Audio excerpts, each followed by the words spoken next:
I think it's going to be very exciting. I know a lot of people in the room, but for those of you who don't know me, I'm Andrew Dolkart, and I'm the director of the program, and I'm also class of 77, and every day I come in here and I have to pinch myself because I can't believe I'm the director of the Historic Preservation Program, because it seems like yesterday when some of my classmates who are here, when we met each other on orientation day, it doesn't seem like quite as many years. And it's not on? Okay, so it doesn't seem like that many years that I've been gone from being a student here, but it's really thrilling to be taking this program into the future. And every year at the beginning of the semester, there's a session here where the room is packed, and it's the all-school orientation, and they ask each program director to say a few words, and I always say that we are the most future-oriented of all the programs here at the school, because we're looking to the past to inform today and to take it into the future, into the distant future. And I think that that's really true, and I think that that's a lot of the issues that are going to come up today. This day would not have happened if it weren't for Charlotte Edgerton, who I think is in the back, who has also curated the exhibit that's out in the hall, along with one of our students, Andre Stiles. And without Jorge Otero Payos, who really put the whole day together and whom you'll hear from in a few minutes, and also from the support, of course, of the GSAPP and its new dean. And so we're in a very exciting time at the school with the new dean. Unfortunately, the new dean's in Paris. And working, I should say, in Paris. And so we do have an introduction that she wanted to film an introduction just to welcome all of you. So we're gonna hear from Amal Andros first.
So one of the things that we've been doing as part of our 50th anniversary,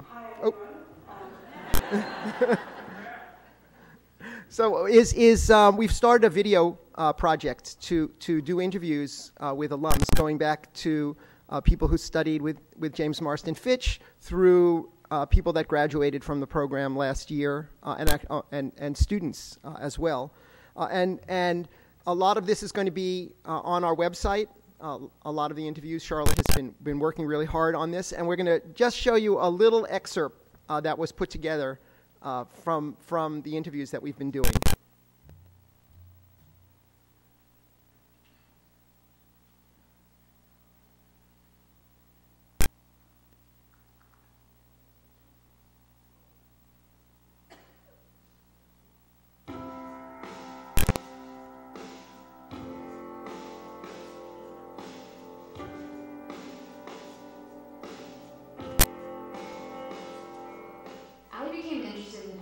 Preservation, largely as a result of growing up in 1970s sprawl of Brandon, Florida, where there really wasn't any downtown or any walking district that you could go to, but through traveling and visiting family in other parts of the country, realizing that there was historic architecture out there and a different way of living, and it was something that planted a seed in my mind, and it became something I wanted to pursue and to study.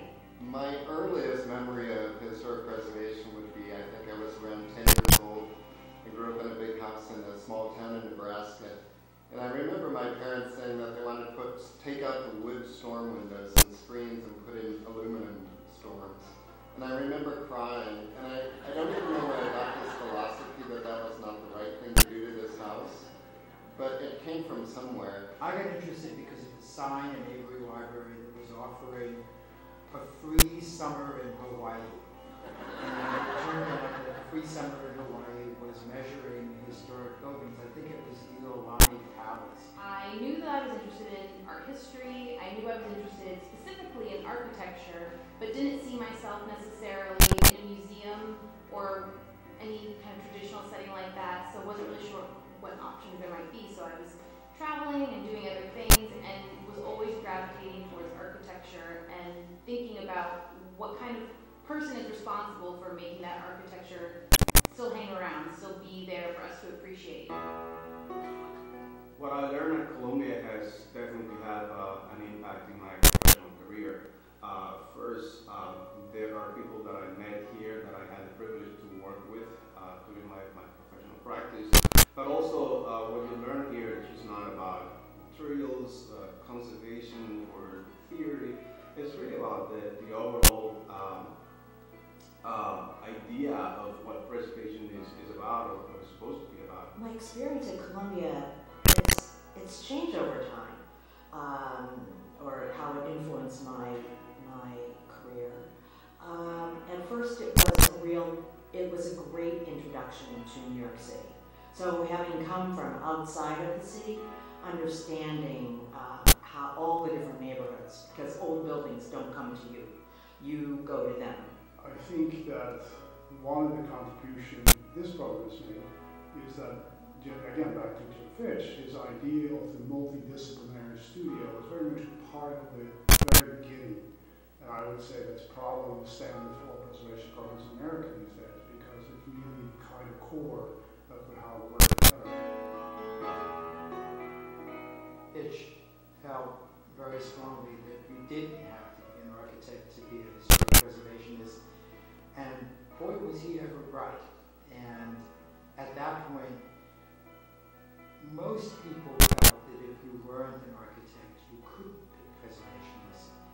And so his conviction about that is probably my most indelible memory of being in the course here at Columbia.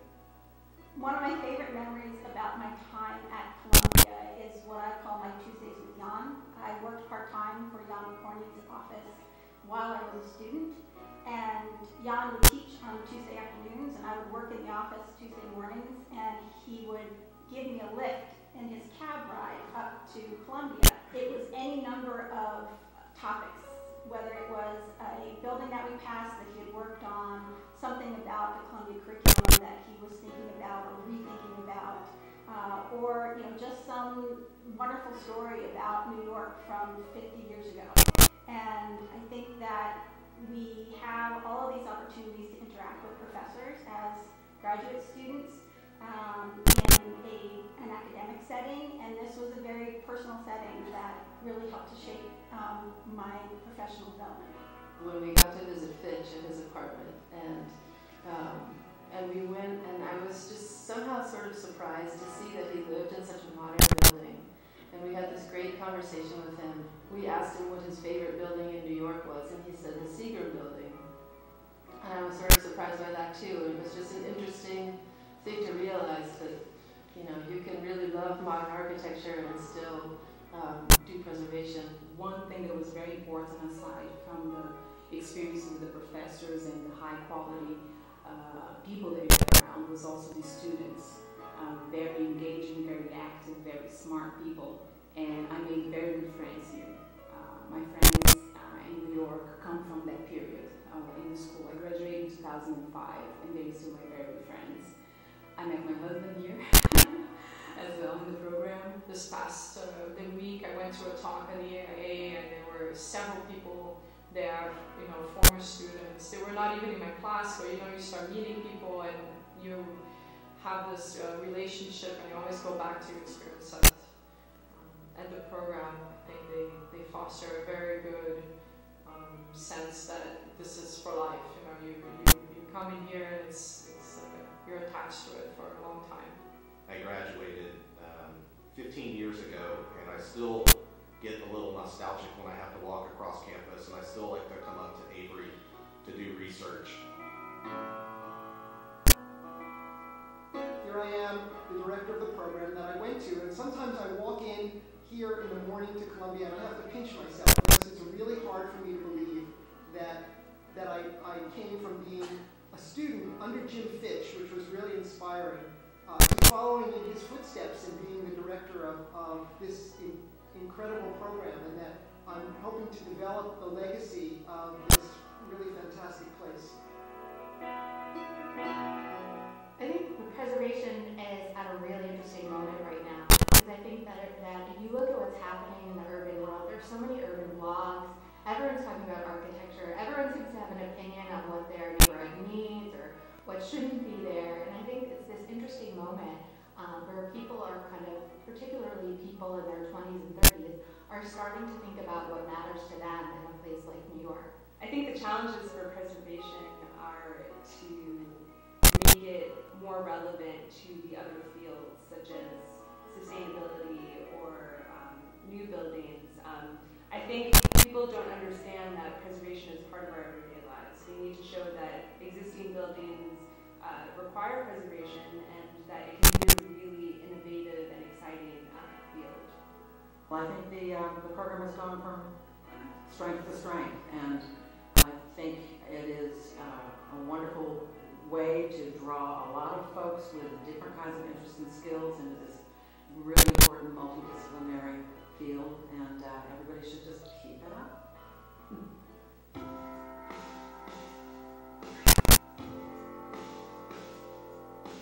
Well, it's really amazing to me that the Historic Preservation Program at Columbia is 50 years old. It was, of course, the first preservation program in the United States, and it's now 50 years old. It could be listed on the National Register now. And I think really we're just beginning. Preservation is a really dynamic field. It's constantly changing, and Columbia is changing with it to be the leader for preservation in the 21st century.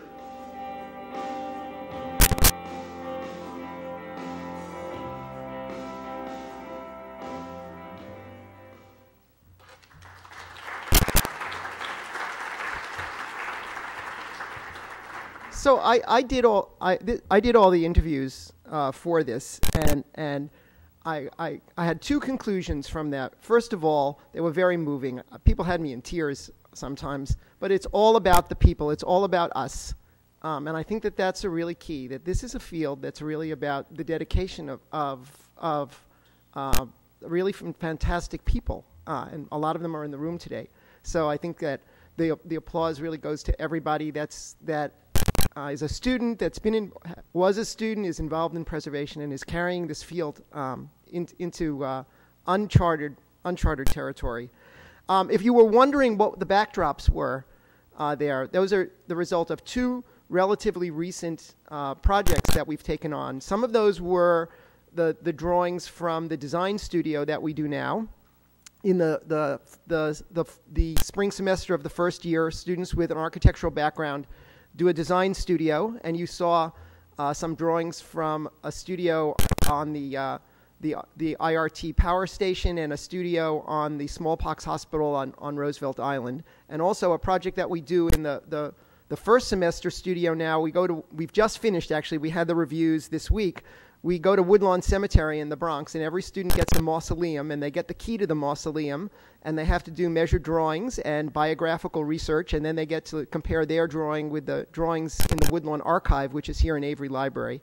And they're both been really great projects, so it was great to use them as the backdrops here.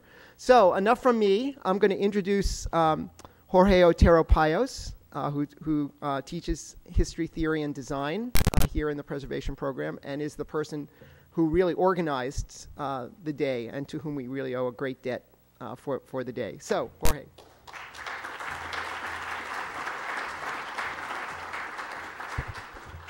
Welcome, everyone. It's really a pleasure to have you all here. Thank you for waking up in time on a Saturday morning to be in this fantastic auditorium that soon to be renovated, I hope, with our new team. Anyway, this year we celebrate the 50th anniversary of the preservation program, which is, we're 50 years young, really, right? I mean, it's really perpetually young because it's a program that welcomes students every year. We all in the faculty get a little bit older, but the students sort of stay young and keep young. And it's really a celebration of our alumni, of the people that make up the program, as Andrew said. The dirty secret is that as faculty, we try to sort of stand out of the way and not to ruin the great minds that come through our program that we feel very fortunate to be engaged with. It's been a week of events. We started on Wednesday with the Experimental Preservation Conference. We had an event, a parallel event yesterday, organized by the Fitch Foundation, Sari Warden, who was the first interviewee, called The Accidental Preservation, which was really, really terrific. And today is our colophon to the week under the title Transformative, 7 Ideas for a New Preservation. And we will consider throughout the day the urgent ideas that will shape the next half century of preservation. And the emphasis on ideas is really important, because what is preservation other than a radical idea? There's nothing obvious or given about preservation. Preservation is a new idea. Some civilizations didn't really have a concept of preservation. And we can trace its history to essentially the beginning of the modern world that we know. And our concepts of the monument are barely 150 years old. Concepts of reversibility are barely 70 years old. So these ideas that we have come up with, that we have shaped, have had an enormous impact within the field and beyond. And it is our work to, in a sense, continue to think through preservation. Because a building, once it's preserved, is a lot more than just mere construction. We all know that. It's a lot more than even architecture. It becomes an expression. It becomes an expression of an idea, maybe multiple ideas. It becomes an expression about history, about memory, about belonging, about exclusion, about imagined communities of the nation or the state, about race, all the things that we think about as preservationists. Today we're going to think about some ideas that are shaping the present today and that are, in a sense, the beginning of a long wedge that the speakers today are going to argue are going to define the next half century. Those ideas being community, flexibility, data, open-endedness, structure, time, and resourcefulness. As a discipline that is inescapably bound up in matters of expression, we have to think that preservation is both an art and a science. And this is something that Adele Chatfield Taylor pointed out yesterday, and I think it really bears repeating. we think sometimes often about preservation as the application of various techniques. We think of it as a science, but it really, this question of expression is really important. And with this question of expression comes, well, what is the proper medium of expression? Are buildings the way that we should be expressing preservation? What is the object of preservation? And this is something that, since the beginning of preservation, we have been thinking about what should we be preserving? And our various concepts of preservations have changed in relationship to those objects, from interiors to buildings to streets to landscapes to entire territories. We continue, even now, the moon landings, the night sky, we continue to expand the object of preservation. Unlike artists who are confined, or painters who are confined to a canvas, our medium is constantly in flux, and as our medium changes, also our thinking changes. And so we are constantly asking ourselves, what should we be preserving? What should be the object of preservation? What should be the medium of preservation? And I think we are particularly fortunate here in New York to be in such an incredibly rich preservation community that is both extraordinarily strong, but also extraordinarily critical of itself, constantly rethinking its foundations, constantly questioning what we're doing. So that sort of self-doubt is something that we really treasure in the program, and that we really feed on the community of preservationists that is both in New York, but now is opening up to a global conversation. And our program has moved into a new global era where we're engaging with students that are coming from all over the world. This year we have people from Malaysia, from Colombia, from Spain, from Ecuador, from Mexico. We've had people from India, from China. So we're really entered into a global conversation that is quite extraordinary in thinking about preservation. And preservation is not thought through in the same way in each of these locations.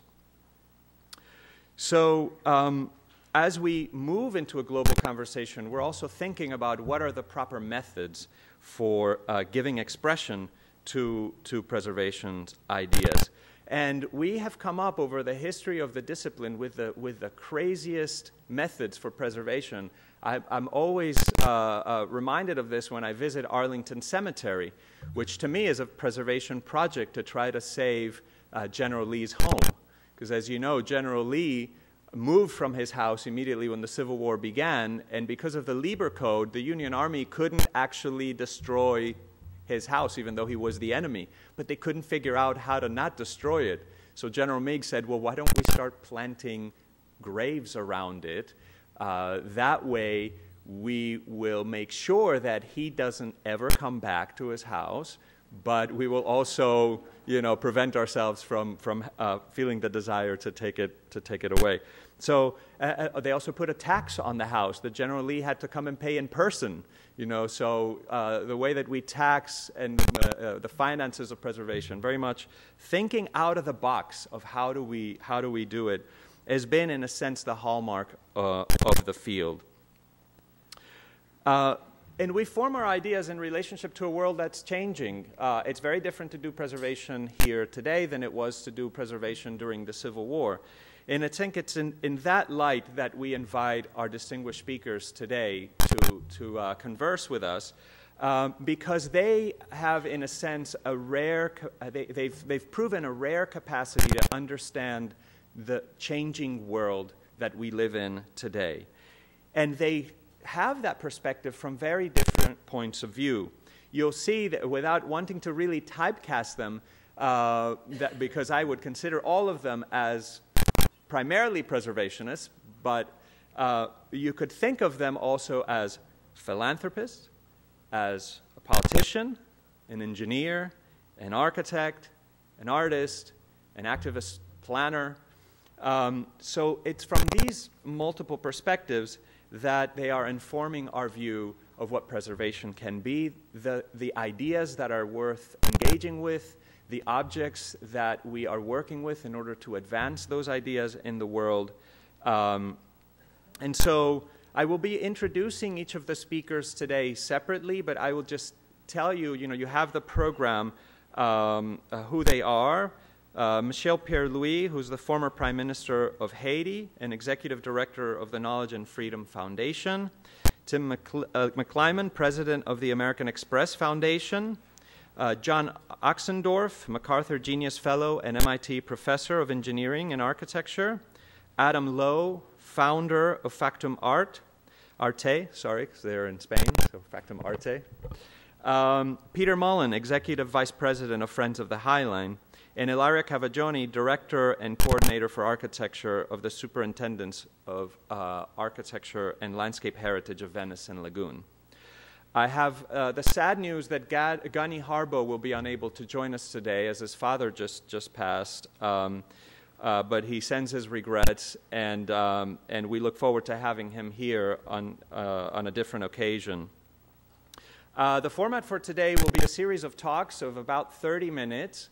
And then we will be having a discussion, and the discussion is really with you. Any of you really could be and is shaping the discipline and could be one of our speakers. So we want to, there's some very distinguished people in the audience. We want to hear from you. We want to engage in a conversation. We'll be recording the conversation. We'll be transcribing the conversation. And publishing it in Future Anterior. So please participate. I will be calling on you as we go. We'll be adjusting the schedule slightly today because of Gunny's absence. It will give us a chance to have a little bit of a longer lunch. So we will break for lunch, and we will start at 2 instead of at 1:30. So in any case, we're always taking longer than usual with lunch, so we'll take advantage of that today. Andrew was very kind to say that I was the organizer of today's event. That's really a nice way of putting that. I pushed a lot of paper around during the last year, but really this was very much a collaborative effort. We thought through this together as a faculty, and so and administration, and with the students. So I really want to acknowledge the work that Andrew did in putting this together, that George Wheeler did, that Erica Avrami did, and also Tricia Logan, who's moved on to a big job in Miami and couldn't be here today. Especially Charlotte. I want to thank her for the tremendous job. I mean, she's just quietly been working away, putting together this unbelievable exhibition outside that I encourage all of you to spend a little bit of time with. These videos, the brochure you're holding, organizing, all the logistics. So thank you, Charlotte. Also, Marina Otero-Verzier, who helped organize the experimental preservation program in the other exhibition that's by the elevator. Also, Troy Therian, who put together the website that all this will be on the website. Gavin Browning, our director of events, who was instrumental in making all this happen. And also our dean, Amal, and our former dean, Mark Wigley. So this is one of those projects that was sufficiently compelling that it carried through from one administration to the next. So we're super delighted about that. And of course, within that, our associate dean, Ryan Hart, who has been a wonderful conversation partner in all of this. And Julia Fishkin, Shade Ahmadi, who most of you that are alumni know. She's sitting over there in the back with a splashing red dress, if I may say. And Michael Kwan, who's also been terrific. I also want to thank the students, again, for all your help in organizing. Kate Regev, who's been terrific, and Nicholas Karsmierski and Tom Ford, who've been really terrific throughout the process. So I will now turn to introducing our first speaker, Timothy McClimon, who is the president of the American Express Foundation and vice president for corporate social responsibility of American Express Company.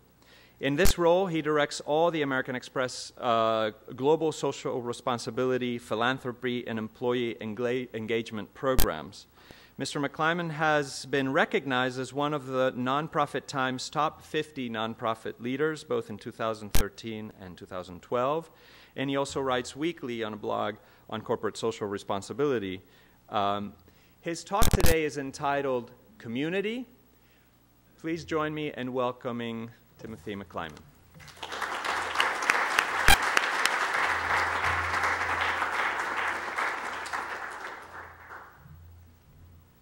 Okay, thank you very much, Jorge and Andrew. I really appreciate the opportunity to be here this morning and to help you celebrate your 50 years of this program, and also to help celebrate the fact that we are all preservationists. So I think we should give ourselves a large hand, good hand. So Jorge has asked me to talk this morning about the concept of historic preservation and community, and I'm going to do that through the lens of a couple of partnerships that we have at American Express with nonprofit organizations. But before I do that, I want to give you a little bit of history, since this is historic preservation. And if I can get this to work here. Okay, so in 1850, there were a group of guys who formed a company to deliver parcels around the United States. This was at a time that the post office only delivered letters. They didn't deliver packages. So these guys thought this was a good business opportunity. They formed this company, and this company quickly grew to the point where in just a few short years it had more offices, more shipping offices than the post office had local offices. And the bedrock of that company was service. It was really about serving people, making sure, guaranteeing that your package would be delivered by whatever means, and that it would get there, and that if it didn't get there, the company would guarantee the price or the value of those packages. That company was American Express. You don't think of American Express as a package delivery company, but that's how we got our start as a company in Lower Manhattan. So we were founded in Lower Manhattan, and we have been in Lower Manhattan since 1850. Shortly after all of that happened, American Express engaged our employees in what was our first employee giving campaign. This is something that a lot of corporations do. They encourage their employees to give to nonprofit organizations. In 1885, we launched a campaign to encourage our employees to help make contributions to help build the pedestal for the Statue of Liberty in New York Harbor, which was literally within sightline of our offices in Lower Manhattan. So fast forward almost 100 years to 1974, and in 1974, American Express made a grant, our first historic preservation grant, to the National Parks Service to help plan for the restoration of the Statue of Liberty.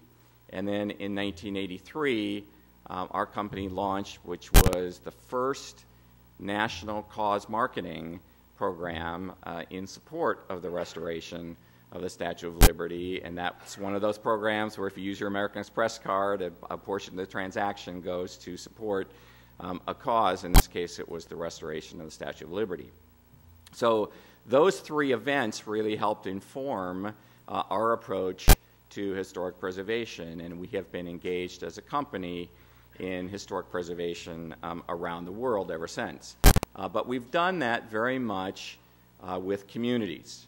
So our point of view has always been and continues to be that we are interested in engaging communities in historic preservation. So I'm going to talk about a couple of those projects. We have two partners, primary partners in this effort. We have a lot of partners, but two primary partners in this effort, the National Trust for Historic Preservation here in the United States, and the World Monuments Fund, which is, I think all of you know, a global organization. And we really have four pillars of these programs. We want to help preserve historic sites. We want to help sustain them. We want to help build awareness of historic preservation, and we want to engage the public or engage communities. And I think you'll see how that plays out with these programs. So the first program I want to talk about is the World Monuments Fund watch list.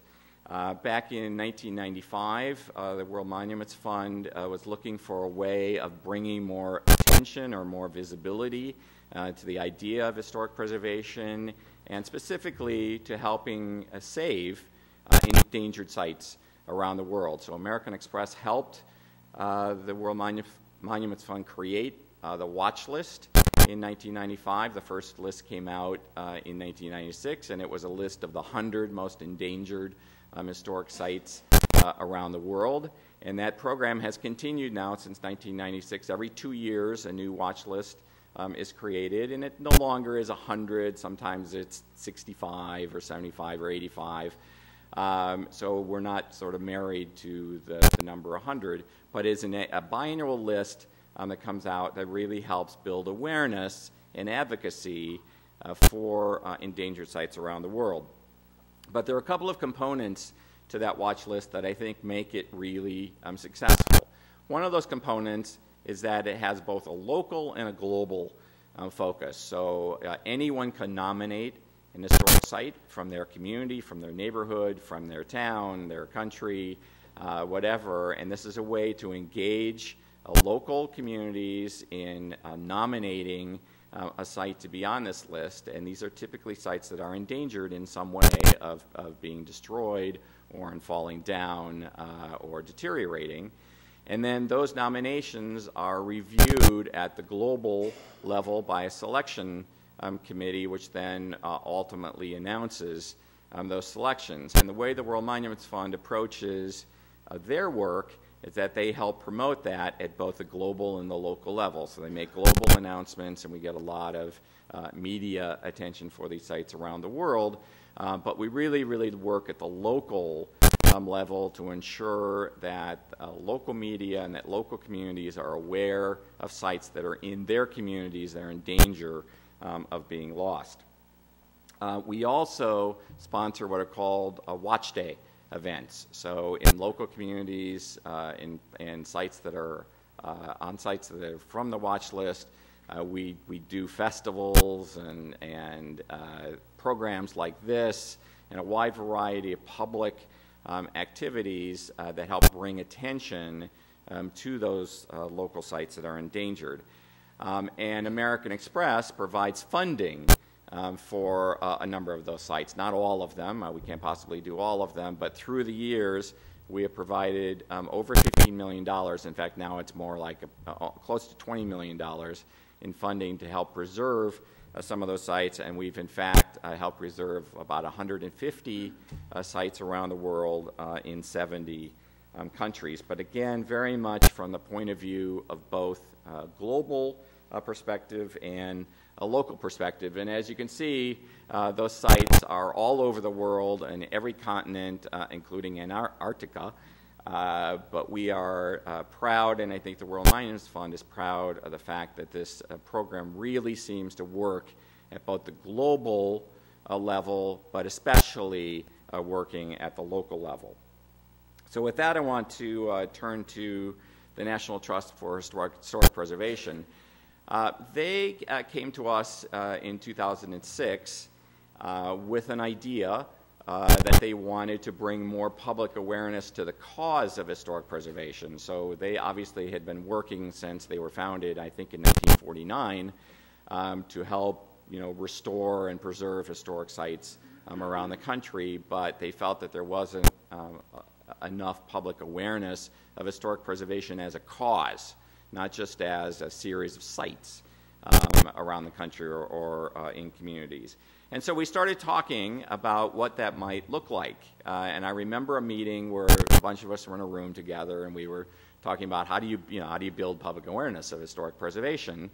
And somebody said, well, how about an advertising campaign? So we talked about that, and we decided we didn't really have the resource or the bandwidth to do a national advertising campaign, and we didn't really think it would be effective anyway. So then somebody said, how about a website? We could build a website. This is 2006. And we said, yeah, that probably would be okay, but how do you drive people to a website? How do you get them to come to a website? And somebody said, and I think it was me, jokingly said, well, how about if we do American Idol, an American Idol kind of thing? American Idol was very at the height of its popularity at that time, and so I sort of said, well, why don't we let the public vote for their favorite historic site? And everybody laughed. But that's what we ended up doing. So we ended up thinking that was really a great idea, but we were going to have to approach it at the local level. So we decided that we would, pick a community and go into that community and essentially use the American Idol model of letting historic sites audition to be finalists in this program. So they applied and they auditioned. We chose San Francisco as our first site. So we went into San Francisco, we looked at all the historic sites in San Francisco that had restoration campaigns or that were in need of restoration, and then we had judges. We had a committee who chose 25 finalists, and then we announced those 25 finalists to the public, and we said, go online, vote for your favorite historic site. You can vote once a day, every day for a 4-week period, and we would award $1 million worth of grants based on that public vote. And in order to sort of compensate for the fact that we didn't want the public to, be totally in charge of this, we said we'd also have a selection committee, a local selection committee that would use the public vote as part of their deliberation, but it wouldn't necessarily be governed by the public vote. And we thought if we got 10,000 people to participate in that program, that would be wildly successful. That was our goal, 10,000. And once we launched the program, we immediately saw a huge amount of public interest. So the sites, we were engaged with those 25 sites, so they were out promoting themselves and promoting historic preservation in their neighborhoods and their communities. We worked with local merchants, because we are American Express, so we worked with local merchants in communities and put posters and point-of-sale materials and decals and information in public stores and merchants. The mayor got involved, other elected officials got involved, the media got involved in creating stories about this contest, this American Idol contest for historic preservation. And we knew that we had arrived when the local public radio station there did a program on whether it was appropriate for the public to vote on historic sites. And they had a group of preservationists who debated whether that was really a proper role for preservation and for historic preservation, which we loved because it brought more attention to the program. So at the end of the 4-week period, we actually had over 100,000 people participate in the program, and we made our announcement of grants, and then we moved on to the next city, which was Chicago. And we did the same program in Chicago, New Orleans, Boston, Minneapolis, St. Paul, Seattle, New York, and in Washington, D.C. And there was another sort of moment of arrival in Chicago that after we had done the program in Chicago, which was really, again, wildly successful. We had 200,000 people participating, and the mayor and the local media were really involved in the program. After we had made the announcement of the grants, which we did through a press conference, some of us went to lunch at a local restaurant. And we were sitting at lunch, and we just happened to have these buttons on that were, Partners in Preservation in Chicago. And our waitress came up to the table, and she looked at us, and she goes, "Oh, did the Viking ship win?" So here was someone who was really sort of engaged in one of those projects in Chicago. So we knew that this was a successful way of engaging community members. But we didn't just engage them in voting. So voting was certainly one of the aspects of this program, and it was one that garnered a lot of attention because we did allow people to vote once a day, every day for their favorite historic site, which we originally did through a website and then migrated to Facebook. But we also gave people an opportunity to volunteer at historic sites, and so we created a number of volunteer programs, both for our employees and for the public at these sites. And we encourage people to visit these sites. So we always did an open house weekend where all 25 sites in a community would have an open house at the same time, same weekend, and would be engaged in programs all at the same time, and we promoted that through advertising and through social media. And then we allowed people to share their own voice. So we allowed people and encouraged people to share stories and to share photographs, again, originally on a website, but then we eventually migrated to Facebook and Twitter.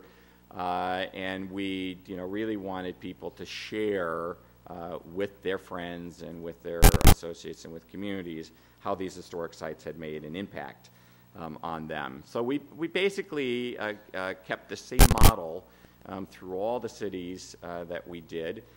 Here in New York, a number of people in this room actually participated in that program. Jorge was on our selection committee. And of course, because it's New York, we had to do it bigger in New York. So we had 40 sites that were competing in New York for $3 million worth of funding rather than $1 million worth of funding. But again, we saw that this was a terrific way of getting people engaged with historic sites in their neighborhoods and in their communities.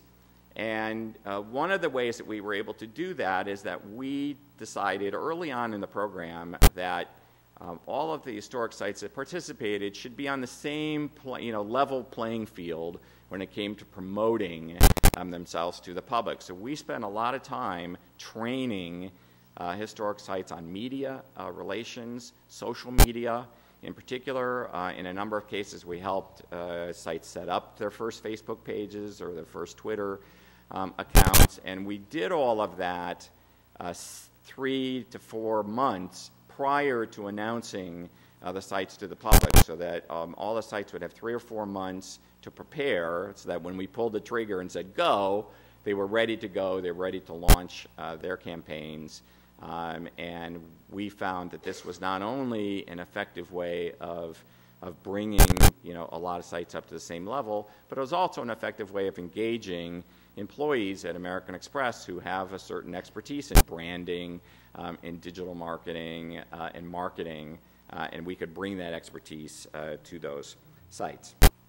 So one of the other things that we did was to create a lot of video, obviously, and in New York, we worked with a local organization here called RealWorks, which works with disadvantaged teenagers from disadvantaged communities, and they have a media program, and they create video and social media work. And so we worked with them, and they created videos for all of the 40 sites in New York City, and they created an overall video that we used in our own promotional activity. So we're gonna show that video.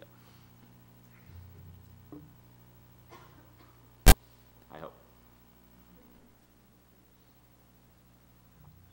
What would New York be without its dramatic skyline?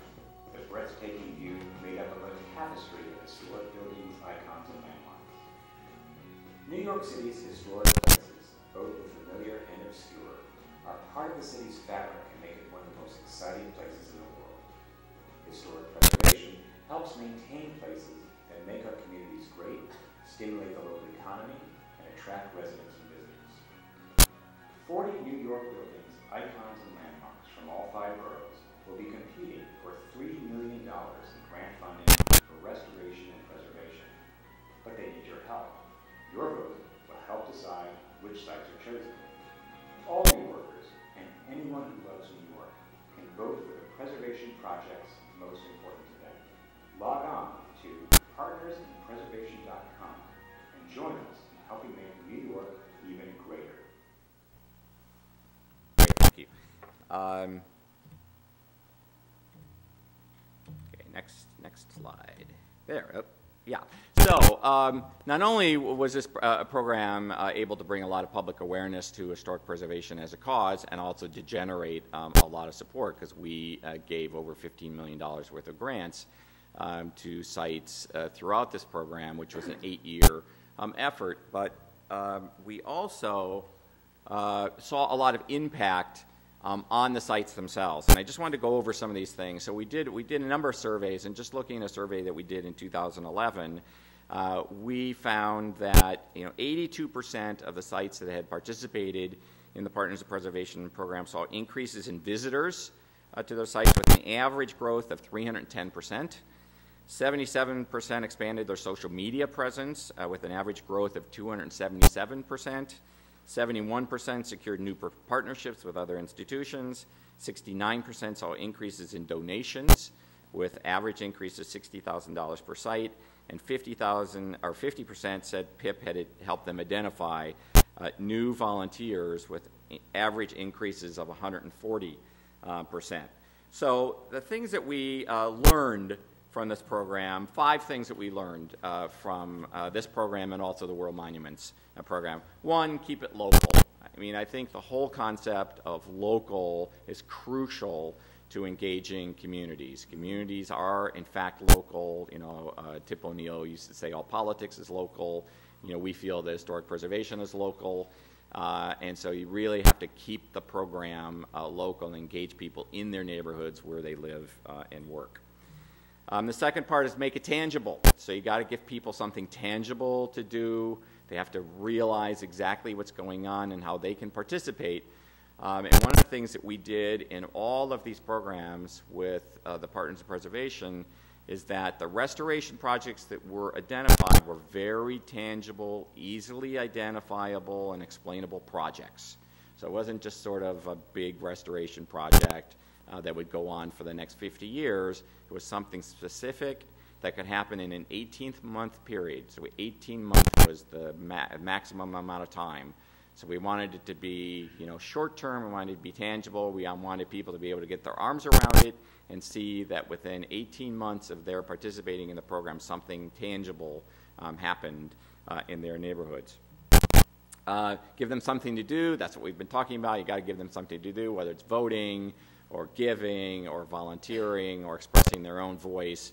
You got to give people something to do in order to engage them. Otherwise, it's just visibility and is a very passive sort of effort. Leverage corporate assets and expertise. So we found that by being able to leverage our own not only financial assets, but our people assets in getting out there, volunteering with these historic sites, but more importantly, using their expertise as marketers, as social media people, and really helping these sites advance their own expertise in communities and build their own capacities in communities. That was critically important. And then finally, bringing it to scale. So you have to do it while you want it to be local. You also want it to be big enough that there's scale attached to it. So we debated initially, you know, with the Partners Preservation Program, how much money, you know, is $1 million? Do we have to do $1 million? Can we do $500,000? Can we do $750,000? We decided it had to be at least $1 million. In New York, it had to be bigger. And the amount of money that we have contributed to World Monument Site also, you know, it has to be big enough to have scale and to get attention. So this is all part of the local, global nature of it too. Keep it local, but also have enough scale that it can be either, you know, national or global. So finally, and I'm happy to you know, take questions or to hear your comments and suggestions. Jorge just asked me to, you know, give you a little bit of our thinking about the future. So this is what we've done in the past. So what are we doing now, and what are we doing, you know, looking forward? So there are 3 things that I'm sort of focused on at the moment. One is we've discontinued the Partners in Preservation Program for a variety of reasons that had more to do with changes in personnel and changes in capacity, both on my own team and on their team. But the National Trust wanted to move on to something else, and that we helped them create their National Treasures program. Their National Treasures program is a national program that focuses on campaigns, individual campaigns that are happening in communities to help save endangered sites. And so we are the sponsor of that program, and I think that it's been very successful at helping to save a number of sites, but it hasn't been able to garner the same kind of community engagement as the Partners in Preservation Program did. So we are working with the National Trust to try to build in more efforts to engage the public and community. So that's something that we're working on right now. Focusing on types of preservation. So right now we sort of focus on all types of preservation programs, and I'm thinking very seriously about how we could focus our efforts on sustainable preservation and more sustainability or green projects. And one of the people that you interviewed, mentioned this as part of her comments, that we've seen that there's a tremendous amount of interest in the environment, on climate change. We think that historic preservation has a great story to tell in the environment. Preserving buildings is more environmentally friendly than tearing them down and building new ones. And so is there something that we could do to really focus on sustainability efforts? So that's one of the things that we're thinking about, although we're not ready to announce anything at this point. And then lastly, National Parks Service has their centennial in 2016. So for the last couple of years, we've been thinking about, most of our efforts have been around buildings and monuments, and some of those have been in parks, but a lot of them haven't been. And we have an opportunity in 2016 to bring attention to our national parks and to the huge need there is for preservation of our national parks and for buildings within our parks. So we've been engaged in discussions with the National Park Service about how we could help them in their centennial in 2016, not only focus on engaging the public, because we want to help them engage more volunteers in our national parks and sort of build the next generation of stewards of these parks, but also could we bring attention to historic preservation projects that need to be funded and need to be completed in parks. And again, we're not ready to announce anything, so if there are any journalists in the room, please don't quote me as saying that, but it is something that we're working on at the moment, and we are anticipating being able to announce something with the National Park Service going forward. So with that, again, we would be, I'd love to hear your comments, your suggestions, criticisms of what we're doing as a company with our partners, the National Trust for Historic Preservation and the World Monuments Fund. But thank you once again for inviting me to be here this morning, and good luck to all of you as preservationists.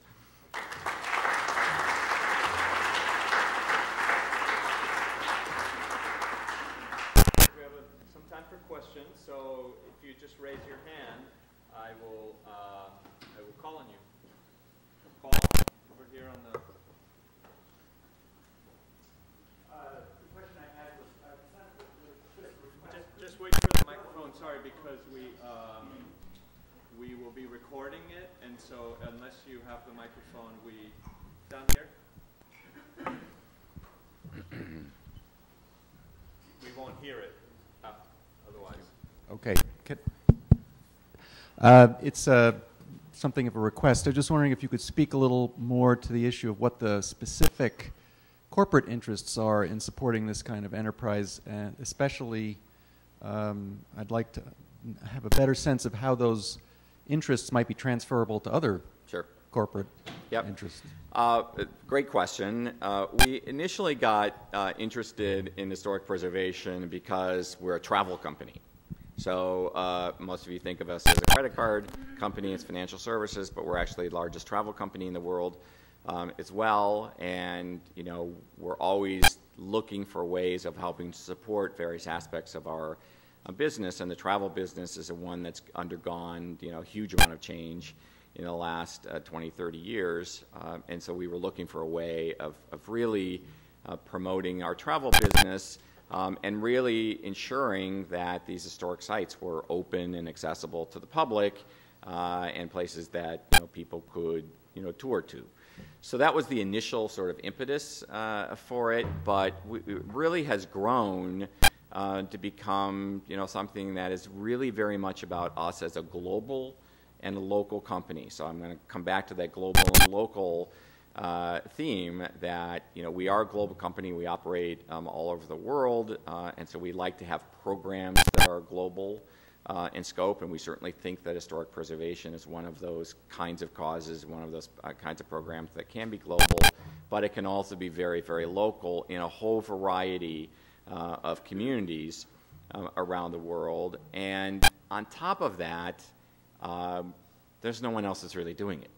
So one of the things that we're always looking for is, ways to differentiate us from other financial services companies or from other companies. Not that we don't like to partner with other companies, but we're never going to be the biggest corporation. We're never going to be the biggest corporate funder.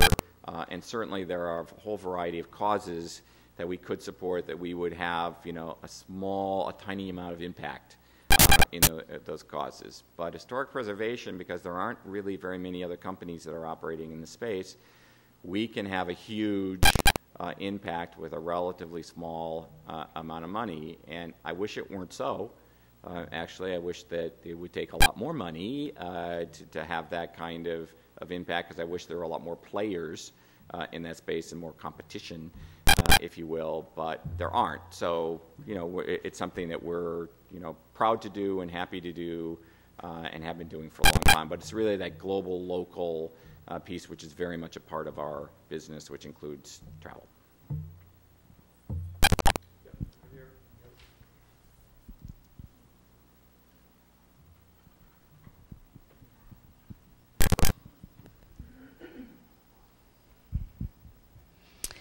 Hello. Hi. The National Main Street Center, which used to be affiliated, now as a separate entity from the National Trust, has been very, very enthusiastic for the last 3 years about Small Business Saturday, yes, an initiative of American Express. And I'd wonder, and each year it has really grown, and I wondered if it had a tremendous impact on local Main Street programs, and I wondered what kind of partnership you would think about with the National Main Street Center and with the 2,000 Main Street communities around the country using that methodology. Yeah, a great question. I'm glad somebody asked me that, because we debated whether to talk about Small Business Saturday or not.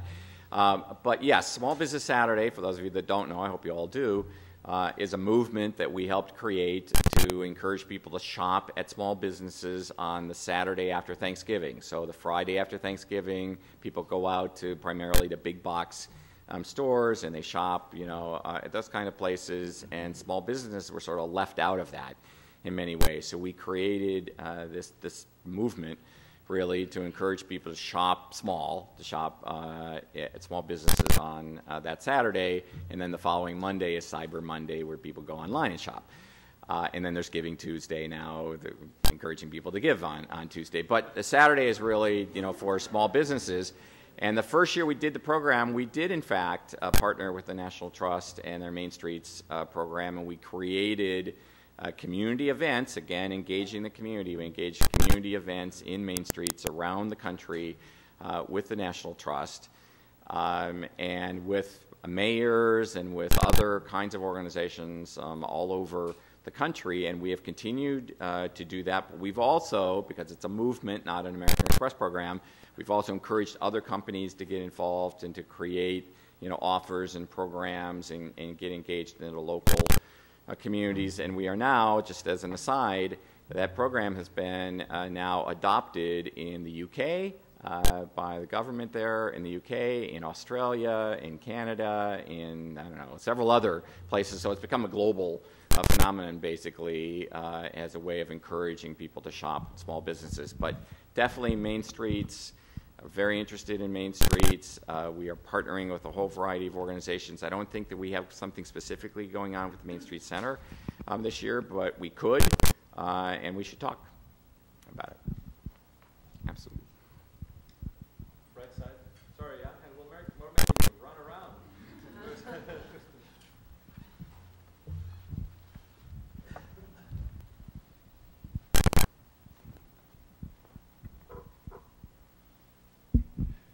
Hi, Mr. McClimon.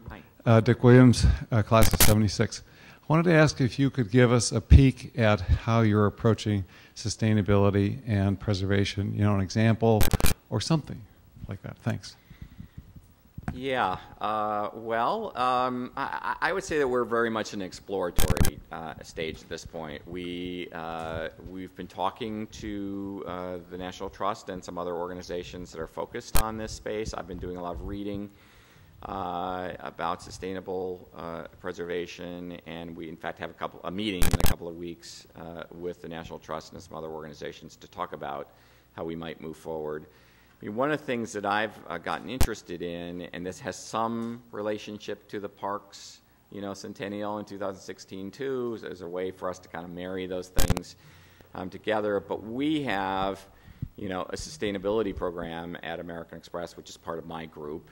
And so as a company, we are interested in reducing our carbon footprint, and in fact, we've reduced our carbon footprint by 33% in the last 6 years, and we're interested in reducing it further. And so we've learned a lot, through that effort about, climate change and about reducing carbon footprint and reducing travel and that sort of thing. And so it would be a way of kind of tying what we do in historic preservation in with what we do with sustainability. And I think that it's also something that young people, millennials, seem to be really interested in. So it's a little not, I'm sure there are millennials in the room, I can see. I wish I were one, my daughter is. But, it's harder to get them sort of focused on history. I think in historic preservation, but sustainability and climate change they're very focused on. And so if there's a way of kind of marrying those interests as a way of engaging more young people in historic preservation, we're interested in doing that. So we had a program a few years ago that was focused on sustainable tourism. And that program, which we did with the World Monuments Fund, was really an effort to help sites manage the flow of visitors so that they could be sustainable. There are a number of sites around the world who are really suffering from too much exposure, too many visitors, and we helped a number of those sites either create visitor centers or change the flow of visitors within their sites, or change the way that they manage information distribution with those sites. So that's also part of the idea, is that sustainable tourism program, which was focused on something very specific, something that we'd kind of like to resurrect. And so these are all things that I'm playing with, and this is the process that foundations go through. You might think that we just, sit around in a smoke-filled room and, say, oh, we're going to do this.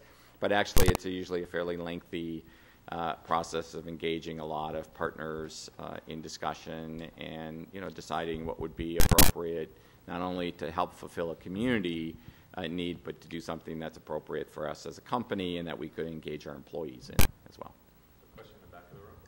Thanks for the presentation. Very, very interesting. Have you thought of partnering with one of the most sustainable tourism companies in the world, and that is the Walt Disney Company, which has incredible internal sustainable programs, including taxing their own divisions if their carbon footprint is too big? Yep.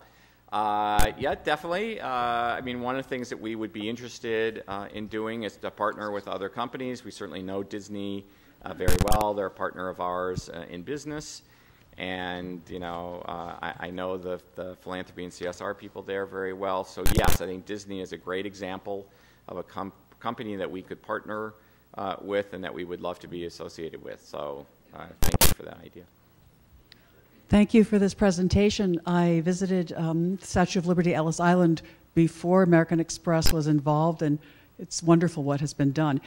I was very interested in the social media work that you had done with the historic sites, and you quoted some data from 2011. Yeah. Do you have anything that shows 3 years later the degree to which that social media effort that you put a lot of time and attention into has continued support? And also, going forward, if this is really a way of attracting 17 to 32-year-olds who are the future for caring for historic preservation in these sites, and is your company still thinking about that with its philanthropy going forward for other institutions, other nonprofits? No, yes, and yes. Okay, so... I was afraid of that. Yeah, no, we don't have any further information about those particular sites that were surveyed. than in 2011, and whether they were able to continue their social media efforts or not and continue to grow them. I suspect that they did, and that they have, and that they've been successful for the reasons that you just stated, that this is the way of engaging the public and relatively inexpensively, and certainly as a way of engaging young people. My daughter does everything on her devices, her electronic devices. She's never without them, and that's just the way the young people operate. So I suspect that it's true. We have talked about going back and doing some further surveying of those organizations. We just haven't done that yet. But definitely have continued our efforts in social media. We have continued in all the grants that we make to ensure that there's some kind of social media component to them, and we certainly will continue to do that going forward. We also, just since 2011, and really based on the successes we had with the Partners in Preservation program, we have created an internal consulting agency at American Express that does pro bono consulting with nonprofit organizations. So we set up 8 practice areas that are consistent with our core competencies, one of them being digital marketing and social media. And we, every year, this is now a global program, and every year we go out, we solicit proposals from nonprofit organizations, including historic sites, and we put together teams of consultants to help them with particular issues, and we have had a number of social media projects that we've done for organizations, including historic preservation organizations, to help them with their social media strategy and execution. So we have really taken it seriously, from an employee standpoint. Our employees love participating in this program. We're always oversubscribed. It's now a global program. We operate in 8 countries around the world, and so this is just another way that we can help historic sites and nonprofits. Thank you. One last question over here. Maybe one more, because we have a millennial that also wants to ask a question. Oh, great. Oh, this is going to be a tough question because Eric used to work for the World Monuments Fund.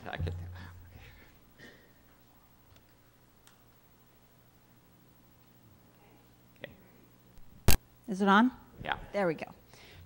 You mentioned that during the development of the preservation Partners in Preservation program, there was a dialogue about whether or not community voting was an appropriate function within this realm of historic preservation. And I was wondering whether you could comment on that, because we here in an academic setting, and I'm faculty at Columbia, struggle with the fact that we're essentially training experts, but at the same time, a key component of being a preservationist is being a community facilitator. Yeah. And so coming from the corporate side of this, what have been the challenges and maybe some of the opportunities that are presented by the field of historic preservation in building those kinds of partnerships and having preservation organizations be community facilitators? Yeah. A great question. After that particular dialogue, which happened in 2006 in San Francisco, we never really heard that debate much after that. We sort of put that debate to rest because the program was so successful in San Francisco, and I think that for the most part, in every other place that we've operated, we got nothing but praise from preservationists, partly because we co-opted them by having them on the selection committee and helping us, but also because it really was successful. We engaged over 1.5 million people in that 8-year period as voters and participants in the program. So, and I think that we were careful in the design of the program that it wasn't just about the public vote. So we always gave the top vote getter, or in the case in New York here, the top 4 vote getters, a grant, the full amount of their grant request based on that popular vote. But then the other grants were, given by the selection committee that took into consideration the popular vote, but also wanted to make sure that they supported a diverse group of organizations. So I think we were able to balance, using the community and using experts to ensure that the sites that we supported were the right ones in a community. But I'm a big proponent in, letting the people decide, and in, I mean, you talked about training experts. We try to train amateurs to be, amateur preservationists, and that's not to say we're not interested in training experts too, because we are. And in fact, one of the other programs that we support is in leadership development. Our primary grant program is in developing emerging leaders in the nonprofit sector, which we have included a huge number of historic preservation organizations in that training effort. But we're interested in both the community and in experts, and we don't hear a whole lot of debate about that anymore.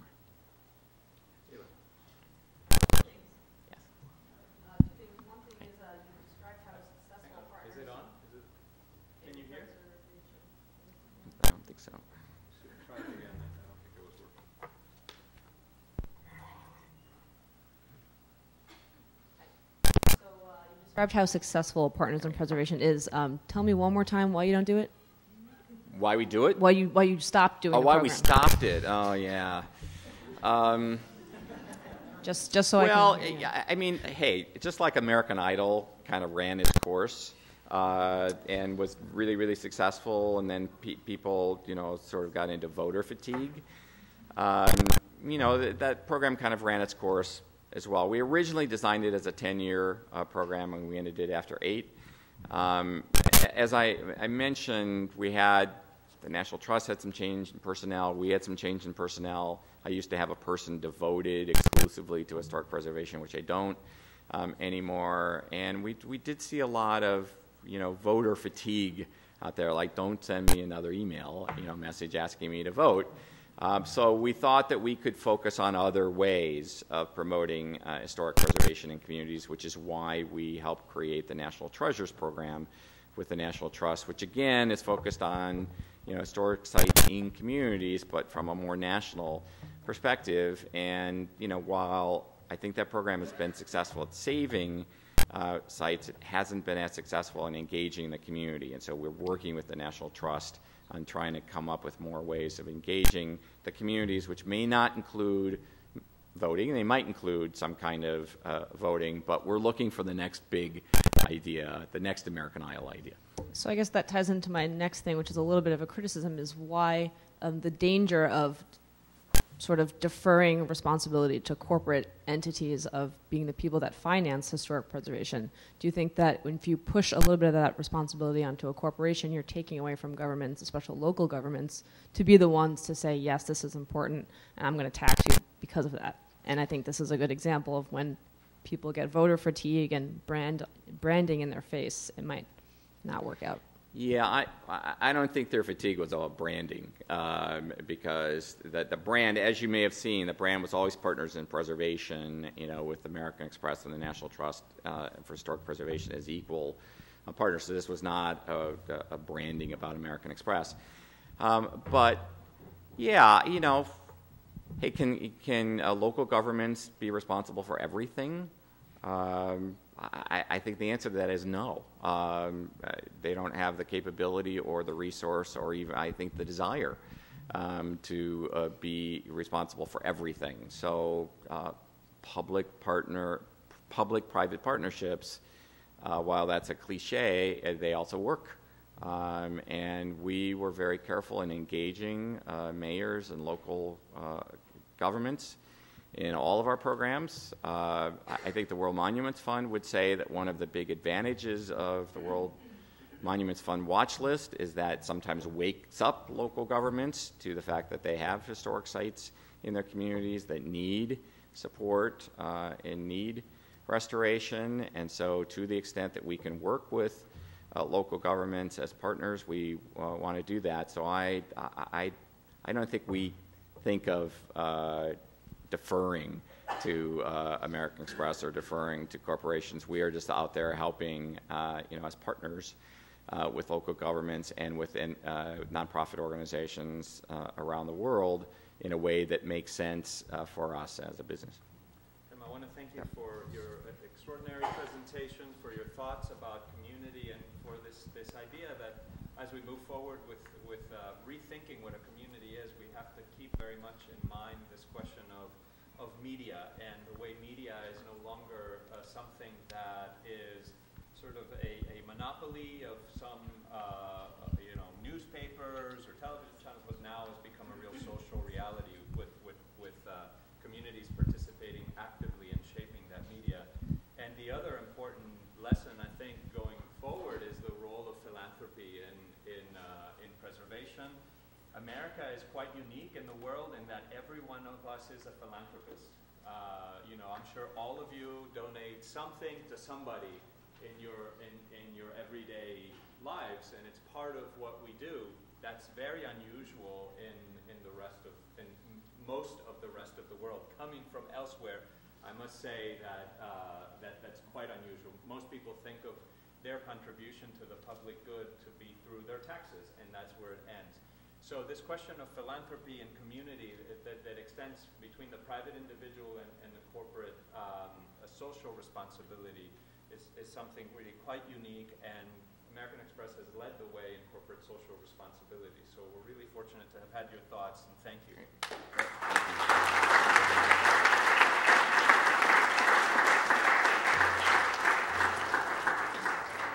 Our next speaker for the morning is Ilaria Cavaggioni.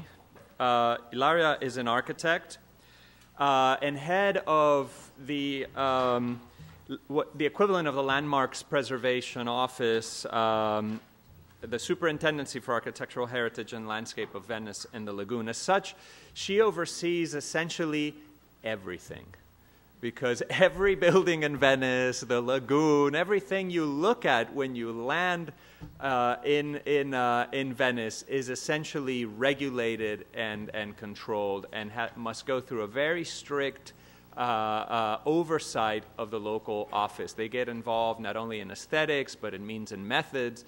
And as such, they have a particular responsibility to think about what is the future of preservation.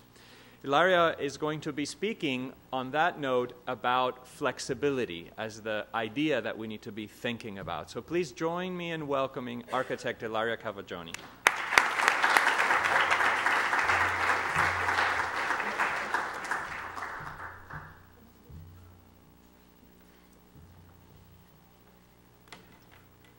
Okay. Good morning, everybody. And before starting, I would like to say that I do hope you will be patient enough with my English, and I will assure you I will try to do my best to speak as clearly as possible. So this is a real privilege for me to be here today from Italy, and for this let me thank Jorge Otero for inviting me to attend to this important cultural event, because really I think that it is fundamental for those who have the responsibility of working within cultural heritage to have opportunities such as today to exchange their experiences and to compare and even contrast the different points of view about preservation. So the analysis that I would like to develop today is based on the experience, the professional and technical experience that I have gained in the last 20 years working as an architect, and particularly as an architect of the Superintendenza, which is, as just said, the state office for the protection of the architectural heritage and of the landscape of Venice. And so my experience was formed in a very particular context, such as Venice. But I think that right because of its being so unique, Venice, it is possible to identify some general subjects concerning conservation and the future of preservation, which can be also extended to different contexts.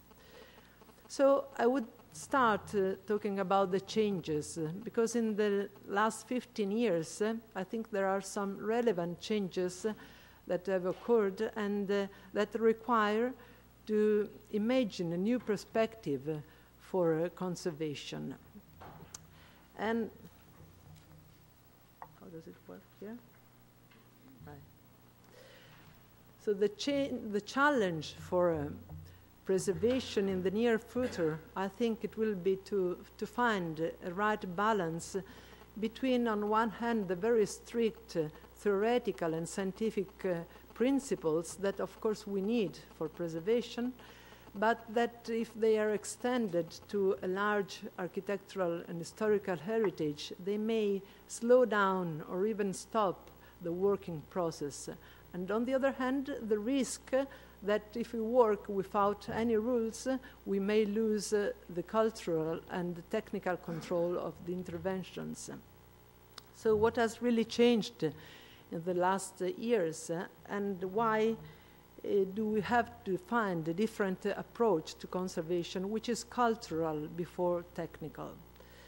The first change concerns the heritage. The idea of cultural heritage has changed a lot in the last years.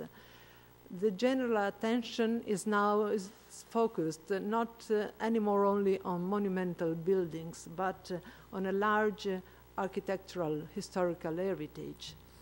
And also the culture of conservation has introduced new values.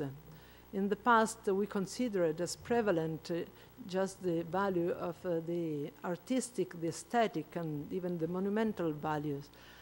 Today, next to these values, we also recognize the value of the identity, the value of the built material, which is a very important vehicle of knowledge of the traditional techniques and skills and of the artisan culture.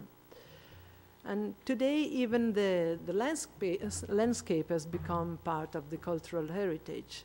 So as a consequence, we now have such a variety of heritage which requires to be repaired both for conservation and for sustainability reasons, that this poses a quantitative problem that we have to afford.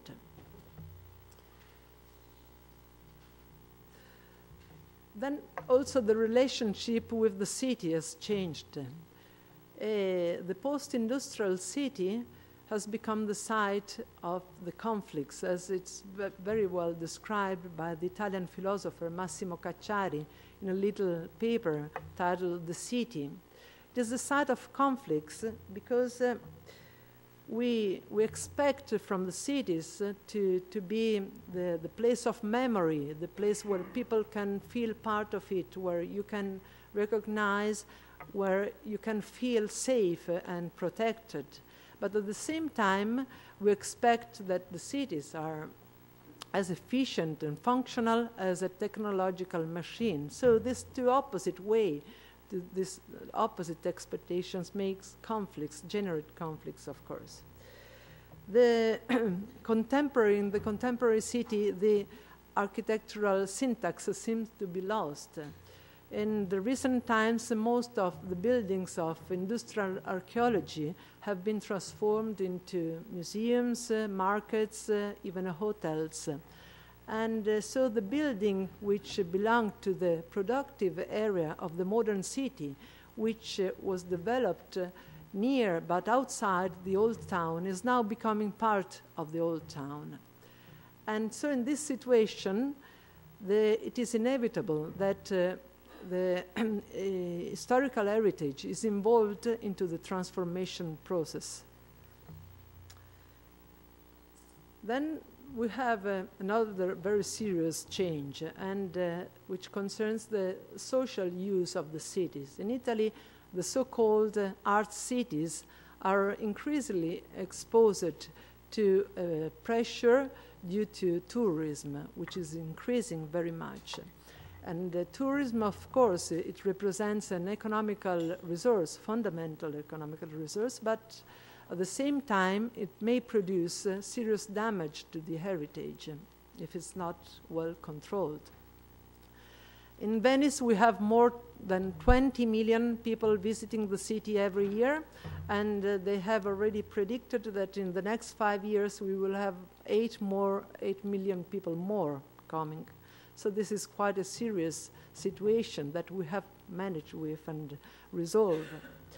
It is a tourism of large numbers, people who are concentrated all in the heart of the old town for periods that are becoming shorter and shorter, expecting to inhale monuments, sites, events very, very quickly.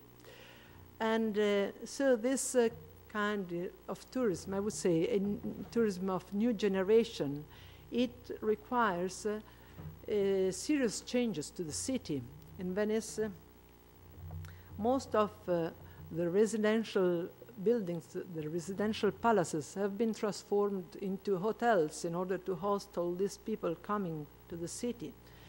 And also the commercial offer is mostly addressed to respond to the demand of the touristic market. As a consequence, we have a simplification of the commercial, but also of the cultural offer in the city. And then we have this very high presence, human presence in the city, produces really material, physical damages, not only to the buildings, but also more generally to the city as a whole. This is a satirical cartoon dated 1903, and it's interesting because it shows the bell tower in St. Marco Square as a cafe, hotel, restaurant. And so probably they already knew where we would have gone. Yes, right before. And finally, there is the economical aspect that we cannot ignore, of course. In Italy, the public resources for economical resources for conservation are more and more limited. And so we have to find different solutions and make them becoming good opportunities. The big economical trades who want to invest their capitals in the conservation of the heritage properly claim an economical return or an image comeback.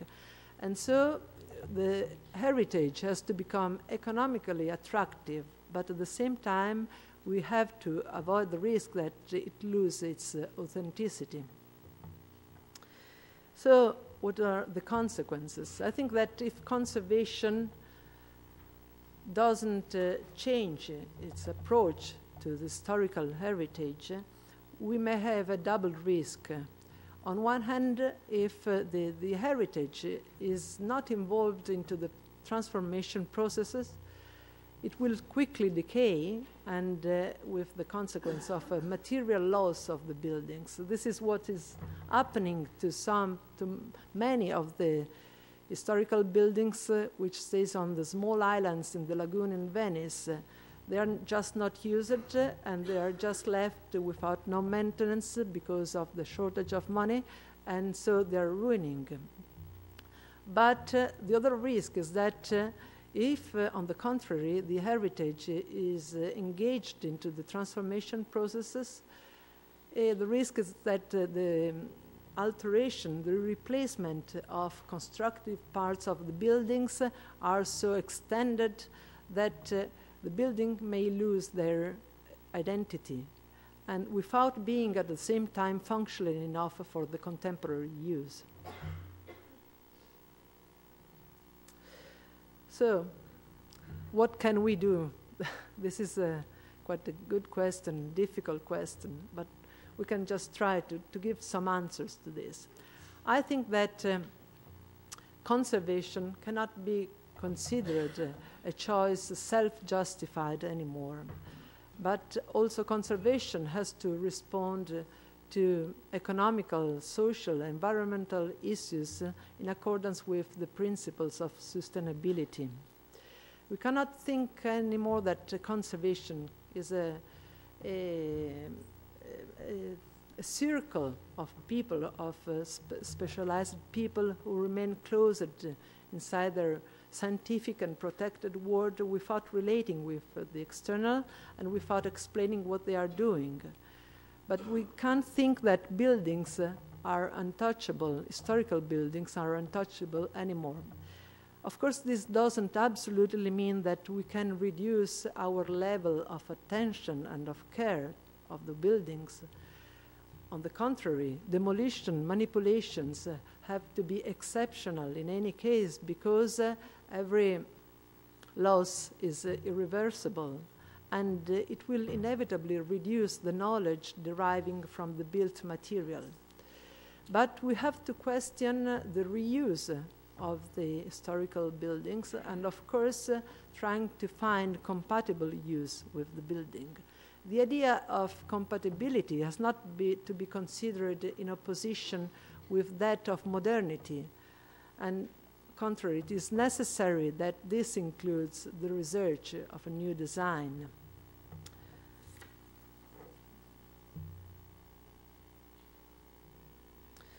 So the historical perspective in Venice in the second half of 900s has culturally prevented the realization of some important modern architectures.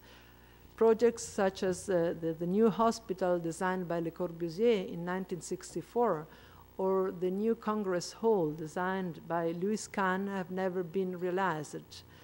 And this depends also on the fact that Venice is the city of the two opposite image. We have the one Venice that is considered just as an icon, a static idea of the city where nothing can change, where nothing can happen, because every intervention can modify and transform so much the historical and well-established image of the city that then the communities won't recognize it anymore. But there is also the image, the idea of a more vulnerable and fragile city, continuously changing and deteriorating, and that the aggressivity of the environmental changes are ruining and making it almost disappear, slowly disappearing.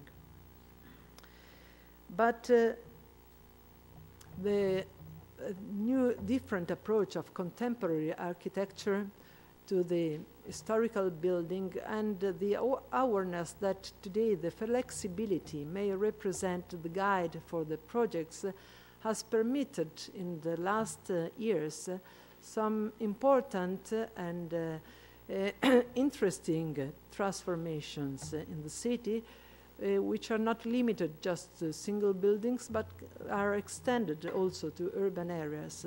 Projects of high quality level, such as this is a previous project by Renzo Piano, who has projected this musical space inside the Church of San Lorenzo in Venice. It was a temporary installation, but still it was a different, a new approach of contemporary architecture to the old buildings. Or more recent project, the restoration project by Tadao Ando at the Punta della Dogana. This project, they all show that you can preserve but renew at the same time. They are projects that are in continuity, and they are very respectful of the history of the building, but at the same time they are able to introduce a new way of perceiving the historical space. So the Arsenale in Venice represents quite an emblematic example of this new cultural approach. And also it shows how different ways of preserving the existing buildings may contribute to a rich and complex image of the places. The Arsenale represents quite an extended urban areas, about 45 hectares in the northeast edge of Venice. And it has been the largest shipyards for the production of commercial and defensive ships for the Venetian Republic from the 13th century up to the World War II. After the World War II, after the war, the Arsenale has mostly interrupted its productive role, and so it was progressively abandoned. And with so the very extended decay started endangering the conservation of the historical buildings. This is the situation that we've found in the 60s. Many roofs had collapsed, and as a consequence also the walls and the structures were ruining, and we were risking to lose most of these buildings, important buildings.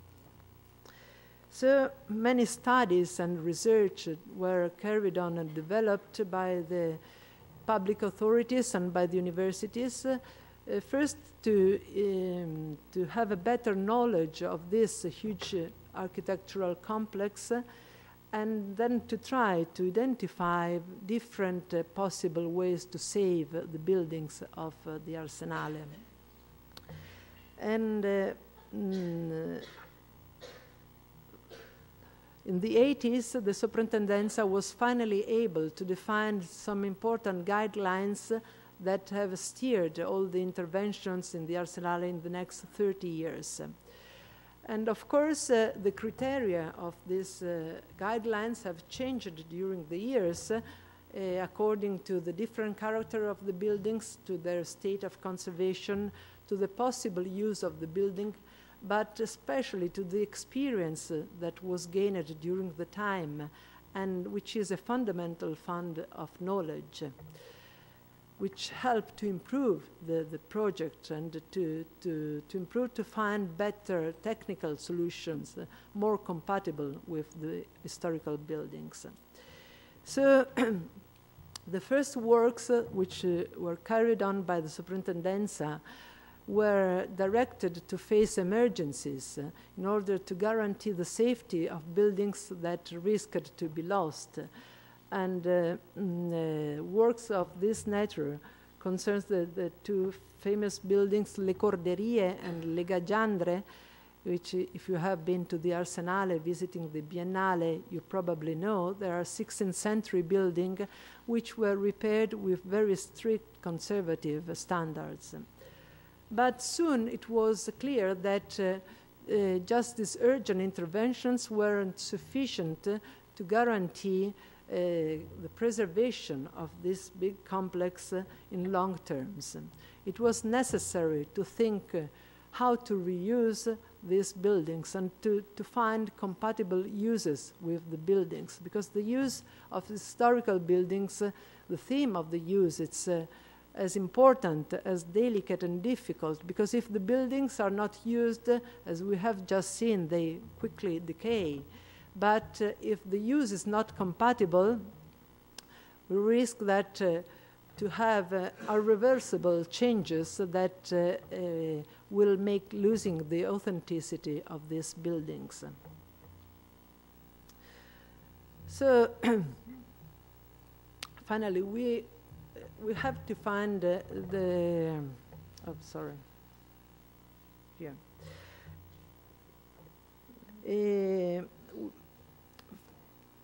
flexibility may really represent the guideline for these new projects. We need a flexibility in the cultural approach, which means that we have to abandon strictly theoretical models which do not take into account the uniqueness of each building, but we have to think that each building is a unique example with its history, with its character. And so we have to try to identify different solutions to different situations. But we also need flexibility in the use, which means that we have to identify activities that require an organization of the space and technological services that can be modified without compromising the conservation of the buildings, nor introducing relevant destructive changes in the building. So this way, following these principles, the foundation La Biennale started working side by side to the Soprintendenza in the 90s and saving most of the architectural buildings in the south area of the Arsenale. And buildings which were already repaired with very strict conservative standards have been supplied with minimal technological services in order to give the possibility of realized installation for the temporary exhibitions. This is quite an interesting example of the Teatro Aletese, and it's were shipyards that were carefully repaired with conservative interventions, and just the roof, just the walls, and then it was supplied with minimal technological supplies and services, so that now it is possible to use this space in different way and changing the way that they use without provoking subsequent damage to the building. But we also need flexibility in the project, which means that we need to find technical and architectural solution which may be reversible but are distinguishable, but at the same time they are able to relate with the existing building, and which are autonomous in their construction but at the same time respectful of the historical buildings. And so the most recent works which were realized in the north area of the Arsenale starting from 2000 are based really on these principles. The north area is characterized by this long row of serial buildings which were 16th century shipyards which were already modified at the beginning of 900s, where you can see how they look like, but they were reduced in height and length in order to transform them in storehouses. And it was necessary to introduce to use these buildings as laboratories or offices for different societies and companies who are working inside the Arsenale now. And all the projects that have been developed in this area are all guided by this principle of flexibility. This is one, I would say, the first interventions which was realized with this different approach in the north area. This is dated 1999, and it is a project by two Italian architects, Cappai and Mainardis. And they have worked here with the idea of realizing a box inside the box. The new building is built directly inside the old buildings. I would say this is quite an experiment, a first test to see how it could work to working with contemporary architecture in the context of historical building. And because the new volumes, I think, tend to prevail on the historical structures in this case, and they fill almost totally the empty space of the historical building. And so the relationship between the old and the new doesn't appear completely resolved in this situation. But this is a more recent work that shows a different approach of contemporary architecture with the historical building. This is a project by the architect Cecchetto with his team, and here he has worked with the idea of the addition. New volumes were added to the old ones, and far to be considered just a simple appendix, functional appendix, the new volumes become an opportunity to introduce new contemporary values which are added to the old ones inside the historical building.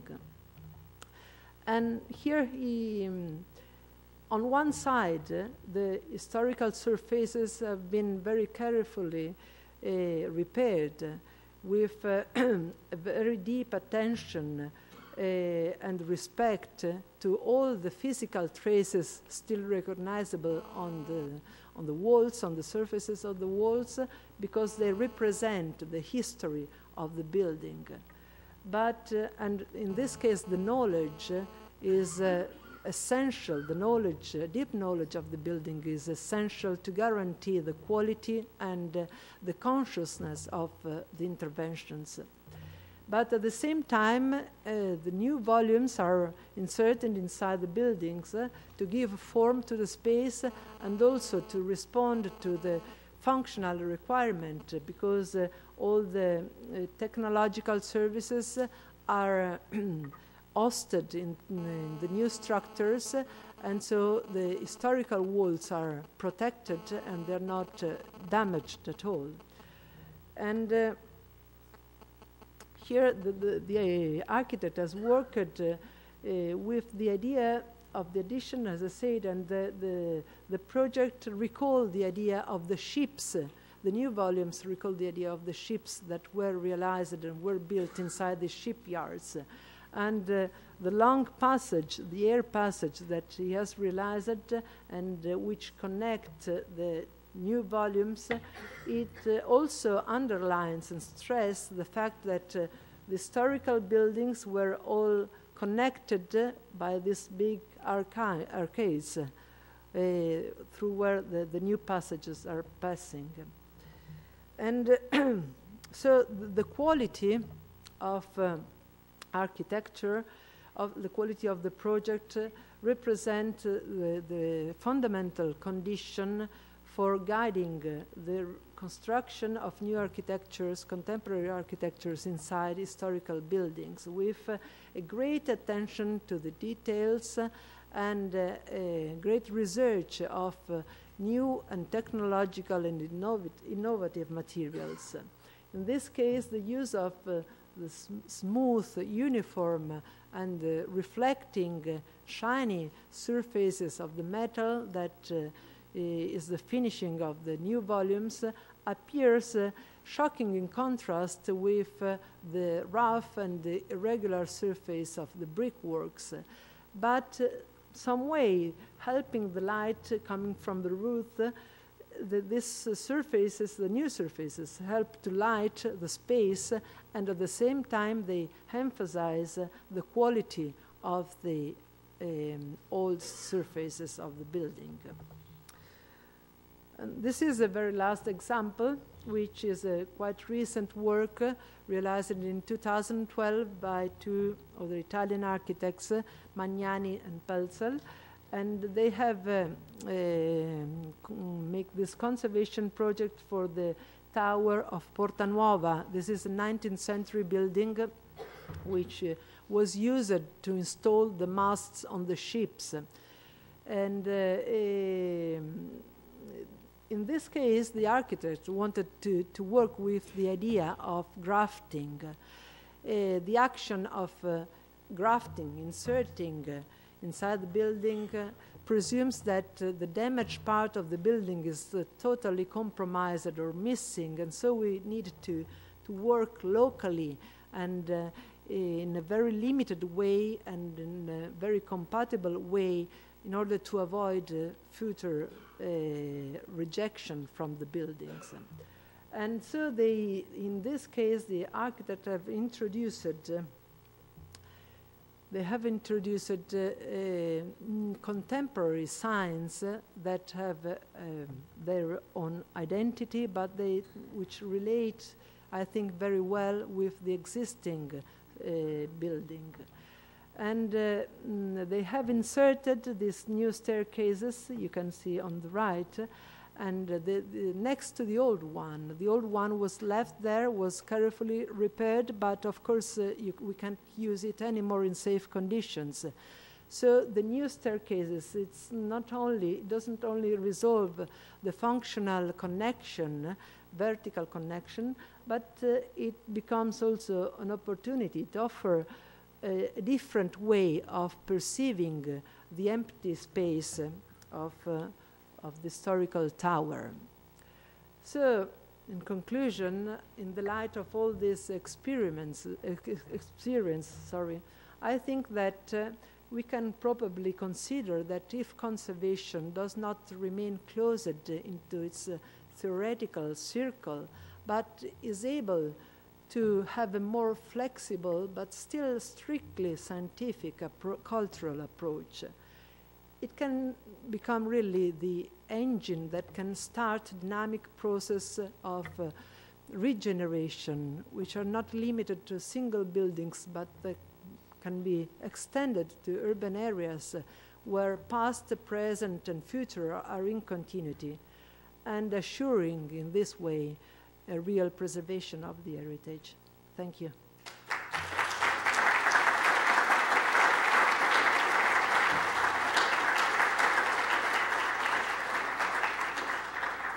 Terrific. Thank you. So we'll take some questions. We are going to, lunch will start at 1, so we'll have our next speaker. We're going to go half an hour over, just so everyone, just, you know, in terms of planning. The other announcement I wanted to make is we have a hashtag HP at 50.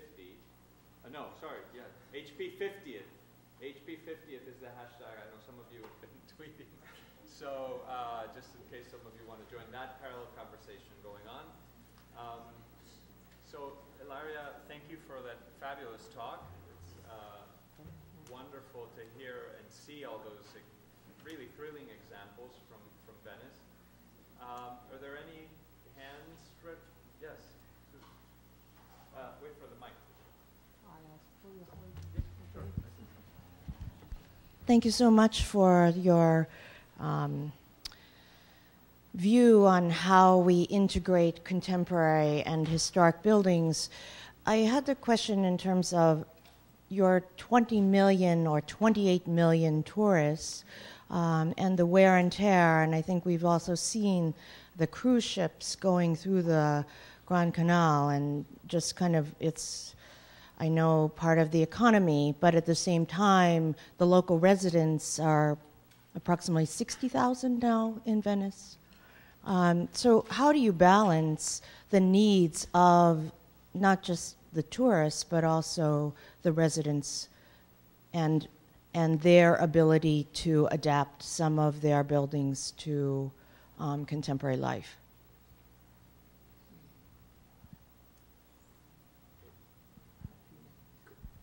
So I'm going to translate a little bit.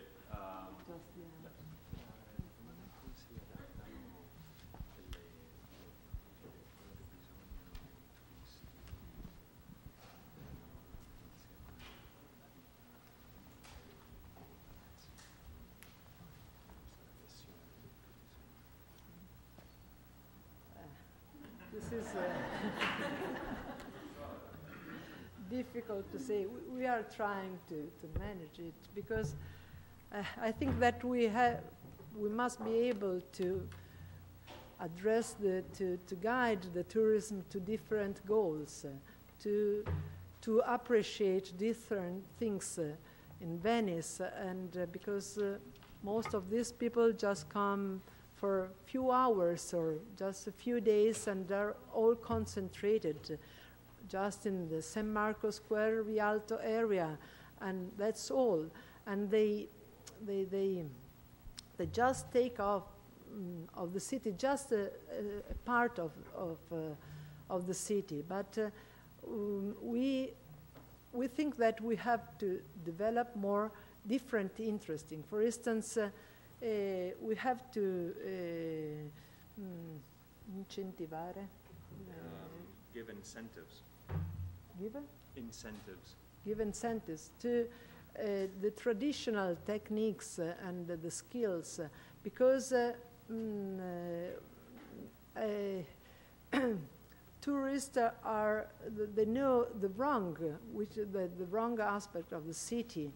Now most of the shops sell in the city the same things, and the same thing that you can find in other art cities, in Rome or in Florence, and they are all the same. So if we introduce the interest for the traditional techniques, and so people can see how the real glass is made, how the the traditional boats are built because Venezia is a city on the sea.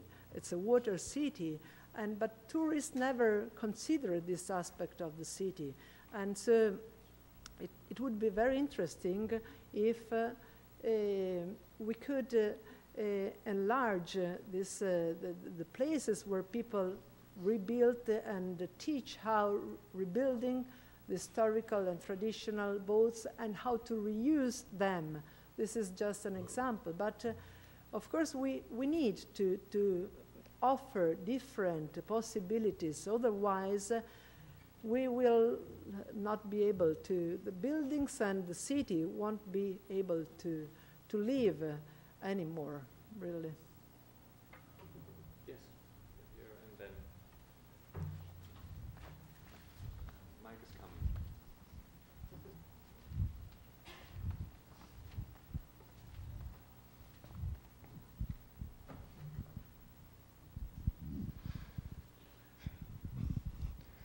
I wonder if I should direct this question to Jorge to then translate to you. Slowly. Okay. In New York, the former mayoral administration was very interested in quantifying tourism and understanding the differences between international tourists and domestic tourists, and to that extent, what repeat tourists are drawn to. And one of the things that the city has discovered is that international tourists are much more intrepid or adventurous with respect to the types of things that they want to see, and that they are willing to venture beyond sort of the traditional historic sites.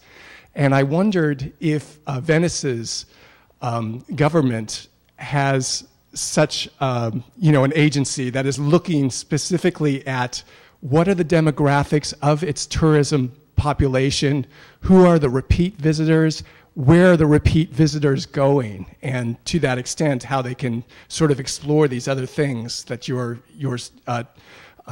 showing us as to being blighted and all.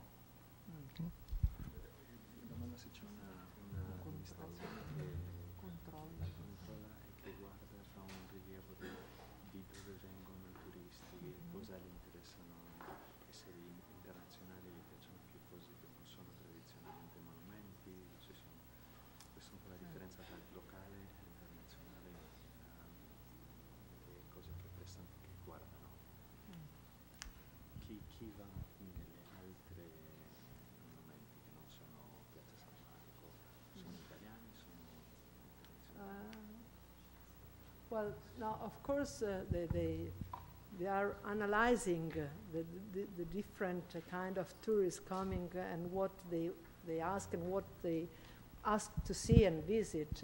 And mostly, I think that are the foreigners, tourists, that are interested to see different parts of the city of Venice.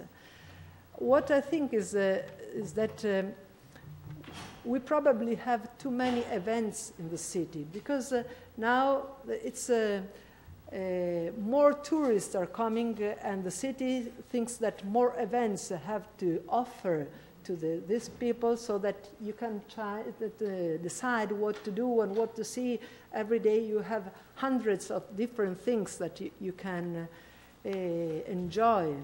But I don't think this is the solution, because this increases the pressure due to tourism. Probably we have to, conservation has to make people live how can I say, a cultural experience, which it is part of the old buildings and part of temporary exhibitions all together. For instance, a few years ago there was a beautiful installation made by the Anish Kapoor, the Indian artist, inside the church of San Giorgio. And that was a cultural experience. People who went there could see at the same time this installation and living inside the space of Palladio. And this makes people wanting to come again to make new experiences.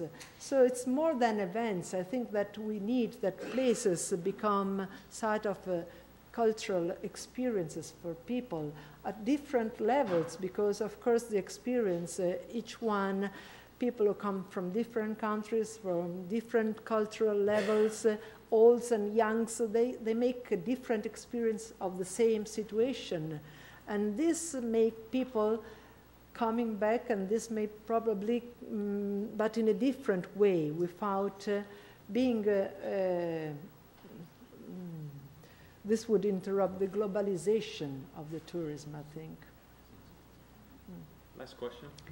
Thank you for a wonderful presentation. I enjoyed particularly the dichotomy that you created between the loss of material and loss of authenticity, and then following up with how new architecture can try and facilitate a way out of this dichotomy.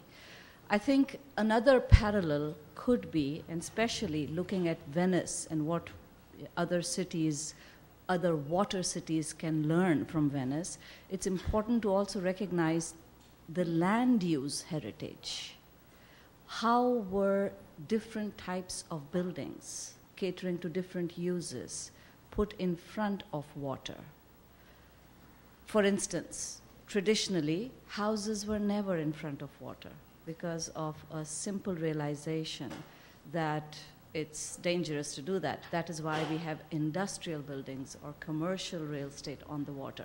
So perhaps a historical perspective, if you could share with us, what can we learn from Venice in terms of land use heritage, not necessarily land use, come si dice in italiano? Like planning, zoning, like what, zoning, what type yeah. of zoning, use of different areas along the water. Traditionally, what was on the waterfront? I think that that's a very valuable lesson to learn from any historic port city, since the water is rising across the world and most of the port cities are now under threat, specifically in the American context, where real estate development is appropriating all waterfront buildings for housing. So what lessons can we learn historically from Venice as a port city in terms of land use heritage, not architectural? I can answer the first and then... Yeah, so why don't you answer? There's a lot of questions in there, so maybe just take a piece of it. Yeah. Okay. Now, the first, the relationship between the contemporary architecture and the risk of losing the material and losing the authenticity of the buildings. This is quite a serious risk, and the Soprintendenza, up to the last 10 years, generally was related only to strictly preservation works. So it was difficult to accept to have contemporary design, contemporary projects which can relate with the historical. And so that was easier. But we have understood really that that probably is not always the right way to work. As I said, we can adopt strict theoretical models. So it's not always, of course, it depends on the buildings, and in some cases we can't just preserve what we have, and in other cases we can accept to work also with contemporary architecture. But this doesn't mean absolutely that we can renounce to be so to pay attention, great attention to the historical surfaces. So we first work on the preservation side of these buildings, and the knowledge helps also a lot to identify which are the parts of the building that can be transformed a bit more, and what has to be absolutely preserved. And this way, I think we can guarantee that the authenticity of the buildings remain. Ilaria, thank you very much for a very stimulating talk.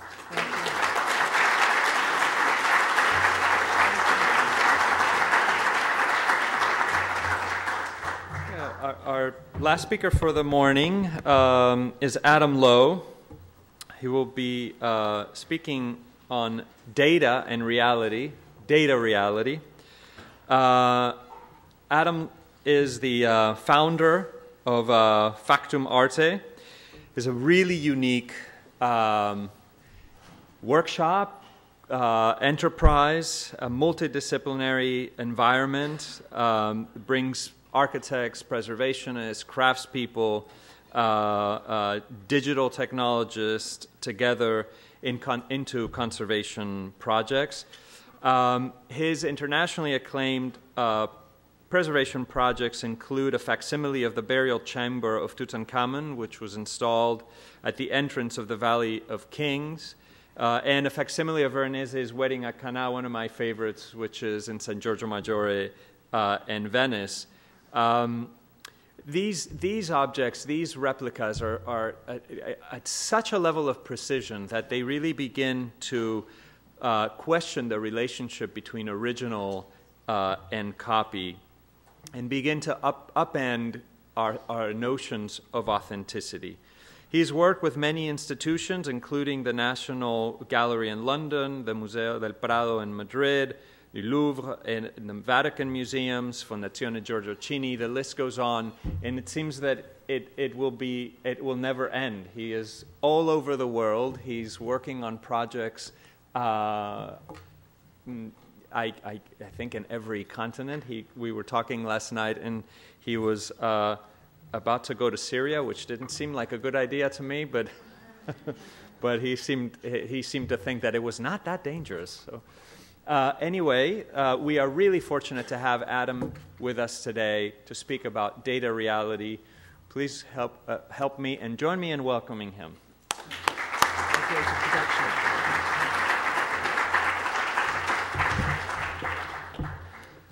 So after two very tidy, elegant, beautifully delivered presentations, you're going to get a bit of creative mess because I didn't get my presentation here on time in the right form.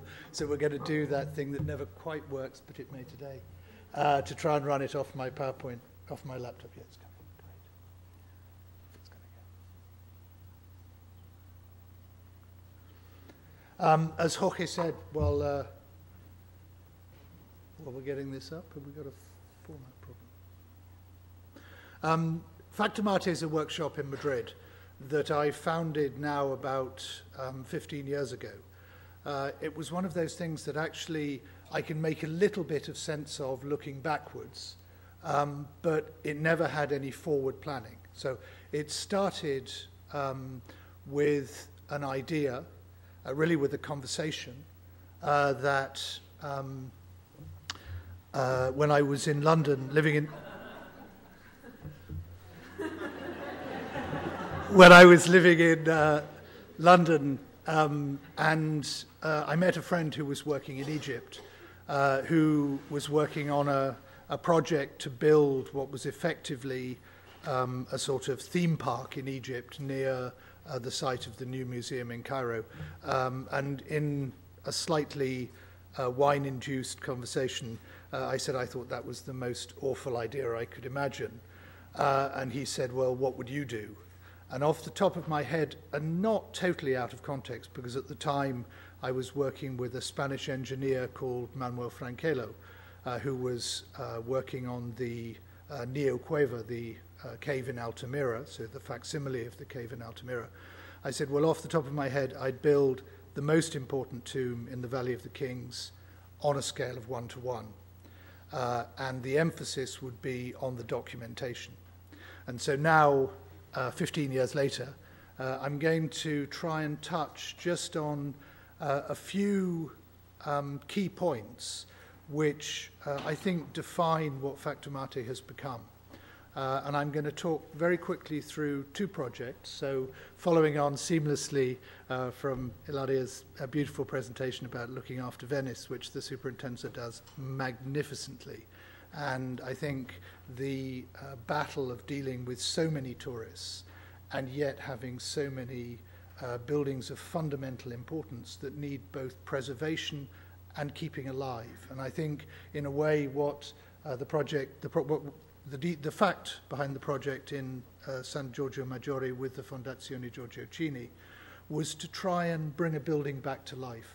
But before I get into this, what Factum basically is, and I think perhaps the difference between Factum and other people working with technology is we also engage with the objects.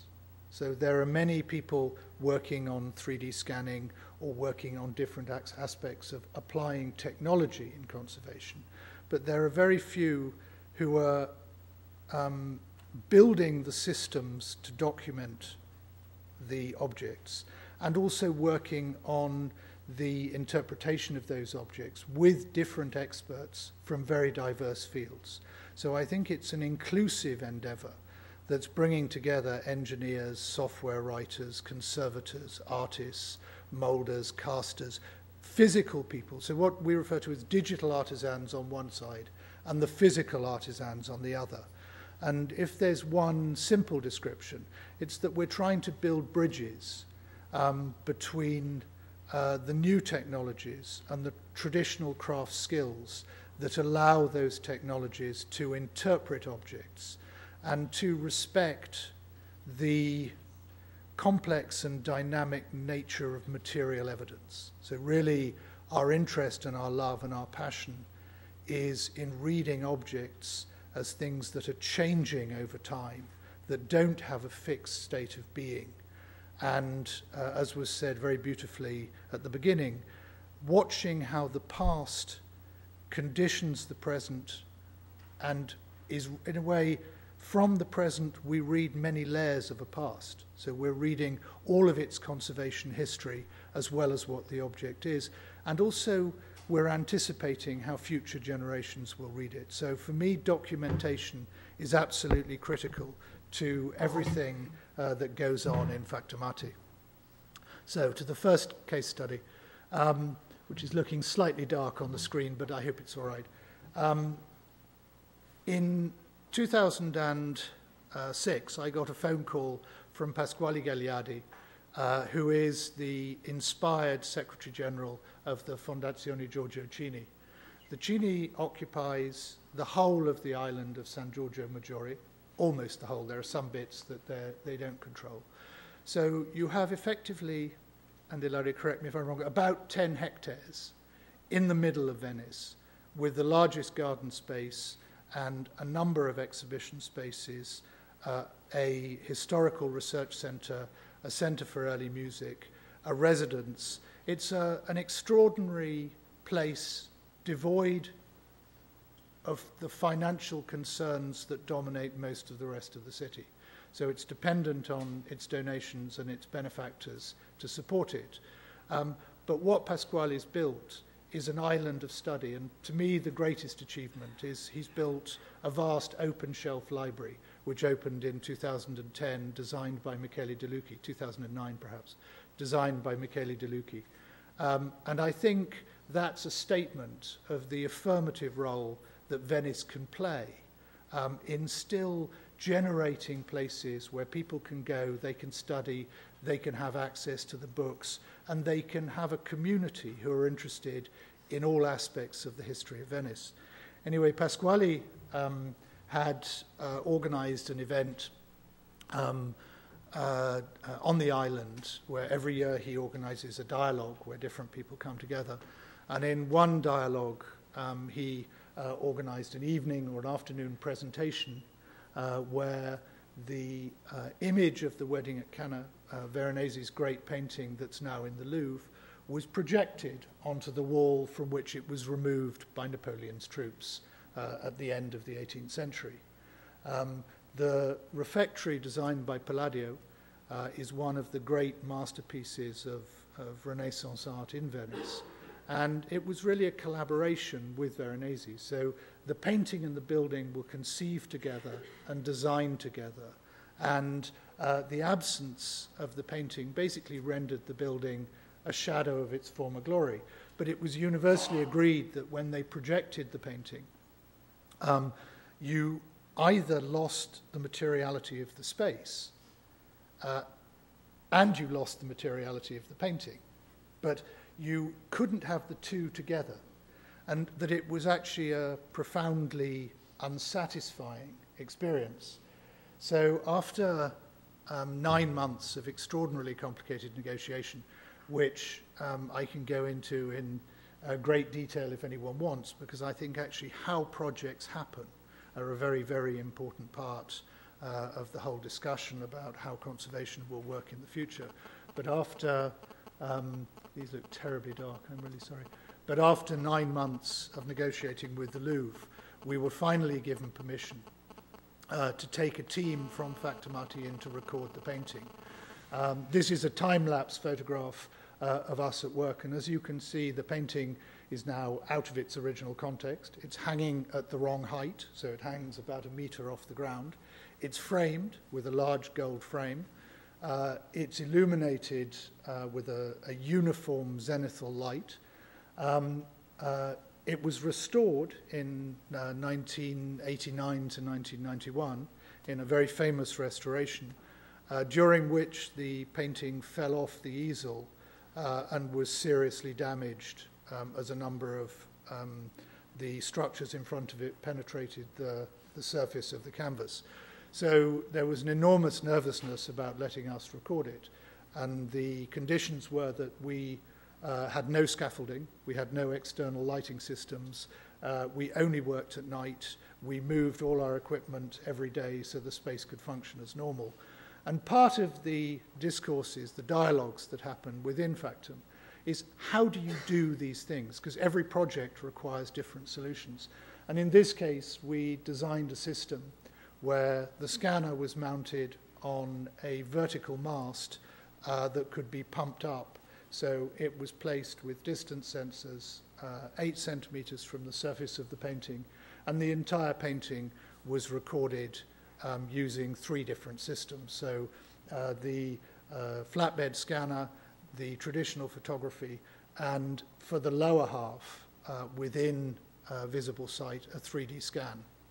And again, there are lots of details that I won't go into now, but some of the ways of recording it were more successful than others. But from every failure, from every problem, you learn and find new solutions. For me, one of the really important things when we're making any facsimile, is there any way we can get this lighter or not? It's terribly dark. I mean, on here it looks beautiful. So, but the bottom line is that we're trying to dematerialize an object. We're trying to go in and record all aspects of the surface of a painting. So we're treating the painting not just as an image, we're treating the painting primarily as an object. And in one of those moments that I love, I've just come running from Milan, where we've been recording for the second time Leonardo's Last Supper. But this time they gave me permission to record the back of the wall as well as the front. So we're actually treating this as a dynamic object. And the back of the wall of the Last Supper is, to me, complete magic, because no one's paid much attention to the aesthetics of the preservation. So you get this extraordinary sense of how difficult it is to keep a wall static. And obviously the movement on the back affects what's happening on the front. But when we're dematerializing, one very important bit is, along with all the technology, our traditional observational skills, and our color matching is absolutely obsessive. And we basically make color sticks, which in pairs we compare to the colors on the surface. So we have a complete record for when we're rematerializing it. And the colors are used a little bit like this. So when we're trying to rematerialize it, we have these sheets with windows in with the exact sample for the exact color in the exact place. And then, in a truly obsessive way, we couldn't print it, so we built the printer. So in every stage you come up against problems. Sometimes there are commercial answers, sometimes the commercial answers are affordable, sometimes they're not, and sometimes you need to do it yourself. So the flatbed printer was built partly for this project, so that we could reprint constantly the same material and ensure that every color within the painting was not only the right hue, but was also the right tone. So for me, the tone of a color is very, very important, and why most facsimiles don't work is that the black on digital printings is nowhere near as black as the black on a painting. But if you can print it 4 or 5 times, you can get the black to the right density. So it's looking at surface, it's looking at the quality of that surface, both its relief and the exact nature of each color, that helps us to build something that you believe when you see it. Then back in the workshop, it's stuck together using very traditional conservation practices. And Naoko was for a while in the conservation team at the Met here and worked a lot in America before going back to Europe. And she's a Japanese conservator who's got an extraordinary touch.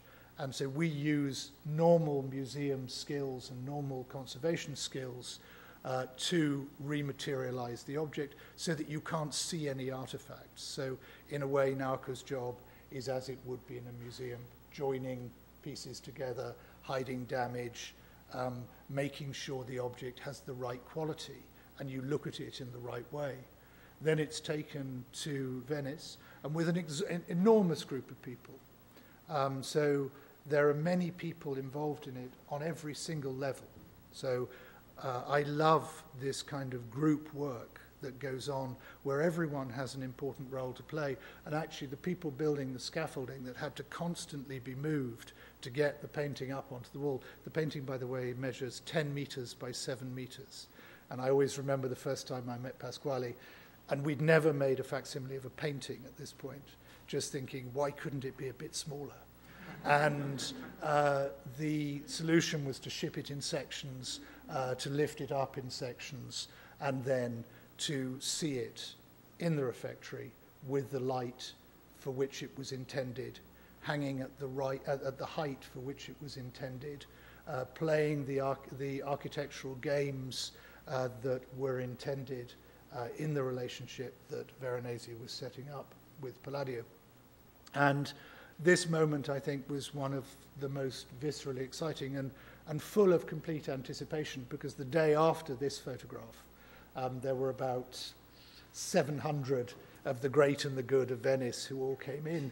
And of course, there was a big anticipation, as we heard earlier, that no one wants Venice to be filled with facsimiles or with things that question or address authenticity. I mean, of course, there are plenty of examples from the Campanile itself.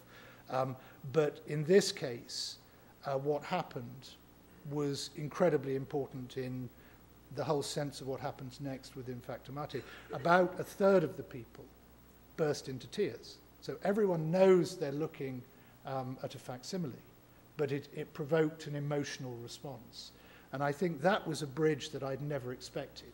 So then we got both the Italian press, from Filippo de Verio to Salvatore Settis, to much of the European press, to the New York Times, to the international media, starting to say, this is interesting. No one would claim that this is more authentic than the heavily restored original that hangs in the Louvre.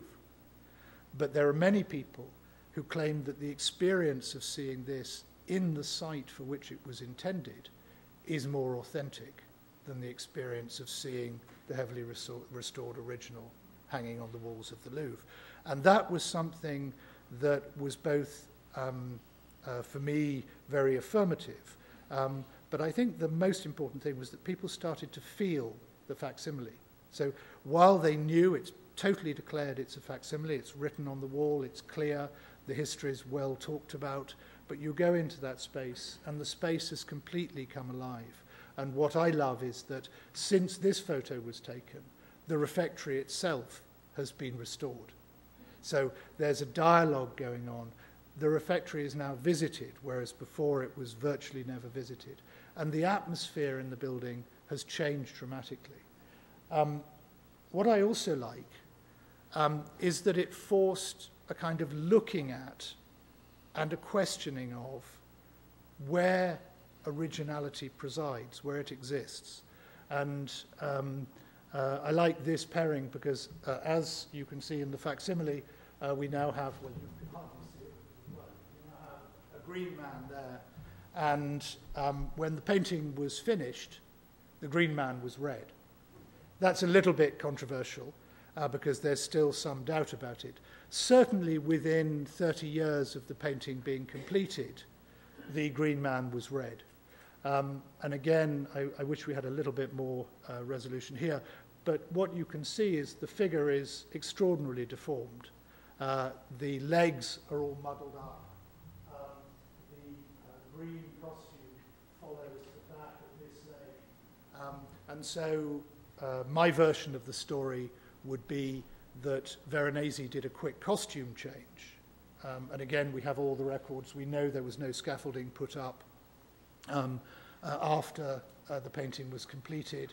And so we know more or less that the painting, that the red was painted by Veronese. But where I would agree with many of the experts is the painting wasn't painted by Veronese this dirty red. The dirty red was the result of a cleaning with an acidic compound that happened in the Louvre in the 1850s and was well written up and documented by painters like Delacroix, who claimed that the painting had been destroyed.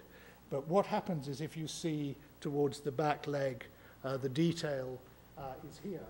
And the painting on the figure was originally a diaphanous orange. It was painted in orpiment and realgar that are arsenic-based paints that when interacting with copper, which is in the green underneath, and with an acidic compound, turn to a Mars brown, which is the dirty reddy brown you see.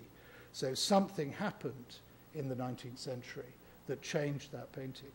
And what I like is that when you look at an object, you read its biography. So you're reading it through time and you're starting to understand all the things that have been done to it.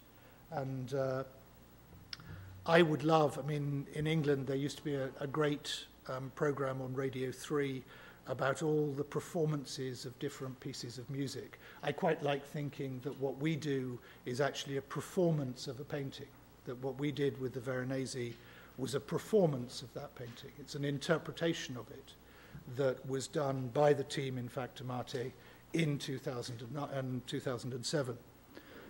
Someone else making another facsimile would make a different thing. So we're not claiming that there's an objective originality. We are claiming that there's a close correspondence based on increasingly high levels of data. After the work in Venice, we turned our attention to the project that I started with, to recording the tombs in the Valley of the Kings. And I did manage to get permission to record the tomb of Seti I. We went in 2009 with all the equipment to record the tomb of Seti I, but it was being excavated. So there's a tunnel at the bottom.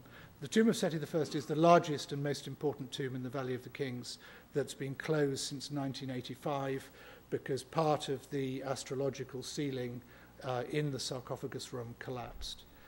And the tomb certainly has structural problems and hasn't been open to the general public since the late 80s. It has a long tunnel, about 120 meters, going down the bottom that was excavated in 2009. And the dust levels in the tomb were such that we couldn't work there with our equipment. So in an agreement with Zahi Hawass at the Supreme Council of Antiquities in 2009, we were moved to record the tomb of Tutankhamun. For those of you who know the Valley of the Kings well, the tomb of Tutankhamun is the most important, the most famous, the most celebrated tomb in the Valley of the Kings.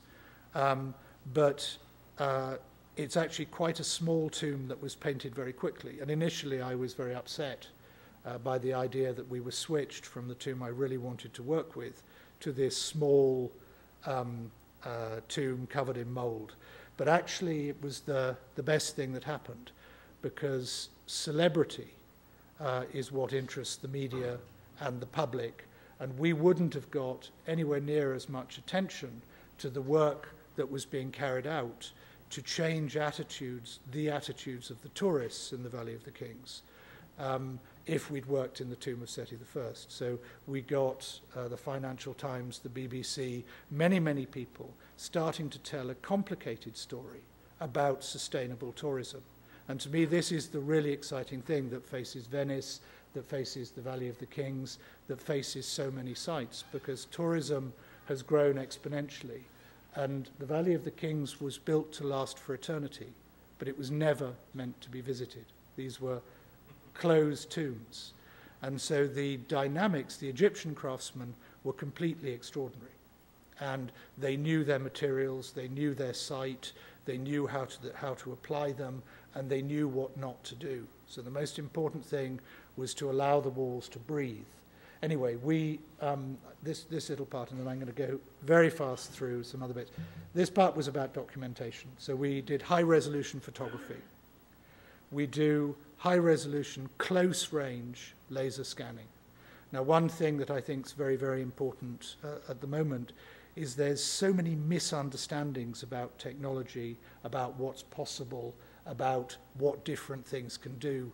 And three-dimensional scanning is one of the most problematic areas. When people talk about high-resolution 3D scanning, they're normally talking about long-range scanning, or, if you like, a kind of reverse engineering of buildings, where if you have 500 points per square meter, that's a lot, where you're capturing essentially shape. What we're interested in is capturing surface, and to do that you probably need 100 million points per square meter. So the fact that high-resolution 3D scanning can refer to systems that capture 500 points a square meter and 100 million points a square meter clearly needs a lot of work in defining exactly what we mean by what. So a big part of what we're doing with a lot of the conservation people is trying to explain what the technologies do. So laser scanning, and the new laser scanner built, programmed, and made within Factomati, so that we can supply it to the Supreme Council of Antiquities, to other users, is something I'll talk about in just a second. White light scanning, which in this case is high resolution and in many ways comparable to the laser scanning that we were doing, was used on the walls and on some parts of the sarcophagus. And again, just to make that point again, these two images are from scanners that claim to have exactly the same resolution. So if you read the instructions or read the specifications on the package, they're the same thing. But the bottom one, as you can see, is only capturing shape, what we refer to as the sucked sweet test. So it's like a candy that you've sucked and all the details on the candy have gone. And on the top one, you've actually got the surface of the object. The laser scanner actually is then one stage better than that. So this is the white light scanner we were using. Again, we have to record the color. We have to find ways so that we can take this digital data back to Madrid. And in Madrid, we can not only stitch together the high-resolution photography with the high-resolution color data, but we can also have everything we need to rematerialize it with the same qualities. Now, I say with the same qualities. We're in the middle of a process that's going to go on for many years. I would like the facsimiles we make to have the same acoustics. So we have an acoustic archaeologist in the team now who's trying to work out how we can get reverb so they sound the same. I'd like them to smell the same. The smell in the tomb of Tutmosis III in the Valley of the Kings, which was the first facsimile we made, is repellent. It's had generations of tourists going in, of visitors going in, who sweat profusely, and there's no ventilation. So it's got the kind of smell that makes you retch when you walk in until you get over it. But I would like it to have the same temperature, the same smell, the same sound, and the same touch. Touch is the most difficult. But basically, we take the three-dimensional data, and using a computer-controlled milling machine, we cut it at resolutions of up to 100 microns. Very little of it is done at the maximum resolution, because that takes thousands of hours. So usually there's a compromise between the resolution at which we're working and the way we materialize the data. Always there's a compromise. And I should say that the whole project to do the facsimile of the burial chamber of Tutankhamun had no funding from anybody. Okay? So this was entirely funded by Factomatis Foundation, by a small Swiss charity called the Friends of the Royal Tombs of Egypt, and by the fact that Factomati worked on it for nothing. So it was a project that from start to finish had official authorization, but no funding. And I'll come to that again in just 1 second. But the biggest challenge we faced, and this is a photograph from above of the printer with the pages of the color notes while we're working on the printing, but at the top of the image you can see a scrumpled, rather unattractive looking mess. And that is actually the very, very fine, what we refer to as skin. So we developed a slightly elastic, printable membrane that we can map in perfect register onto the surface, the routed surface. And in the foreground of this image, you can see a bit that's mapped and stuck down in register. And at the top, you can see a skin being placed that will then go into the vacuum chamber and be stuck down. Now, the next bit I'll go through quite fast, because what then happened is you move all of these panels to Egypt. In fact, we were ready to move them in January 2011, and then the revolution happened. So having spent 14 years, or whatever it was by then, 11, 12 years then, negotiating, you suddenly have a whole lot of new people to negotiate with. And by the November of 2012, and again, it's a long, funny story, and I think the stories are very important in terms of how these happen. But we were invited by the European Union to participate in a task force where they were trying to support President Morsi's government and making a donation. So we then donated the tomb to the people of Egypt in November 2012. Of course, a few months later, before we'd had time to install it, Morsi had been deposed. There was then another period of negotiation, which ended up with the tomb being moved to Luxor on the river in 2013, in November. And we started installing in January of 2014 with the remarkable Egyptian architect Tariq Wali, who designed, well, in reality, he didn't design. We took the footprint of the original tomb and we dug the hole. The site is right next to Howard Carter's house. So where this bottom photo, well, where all of these photos are taken from, is with your back to the house where Howard Carter lived. We had to dig by hand because it's an archaeological site, even though it's all infill. So again, it's one of those strange decisions. All of our facsimile was treated as if it was an original object. So everything had to have the official seals and the official seals to lock it away in the rooms. We then install it, I mean, basically panel by panel into the space that we've constructed.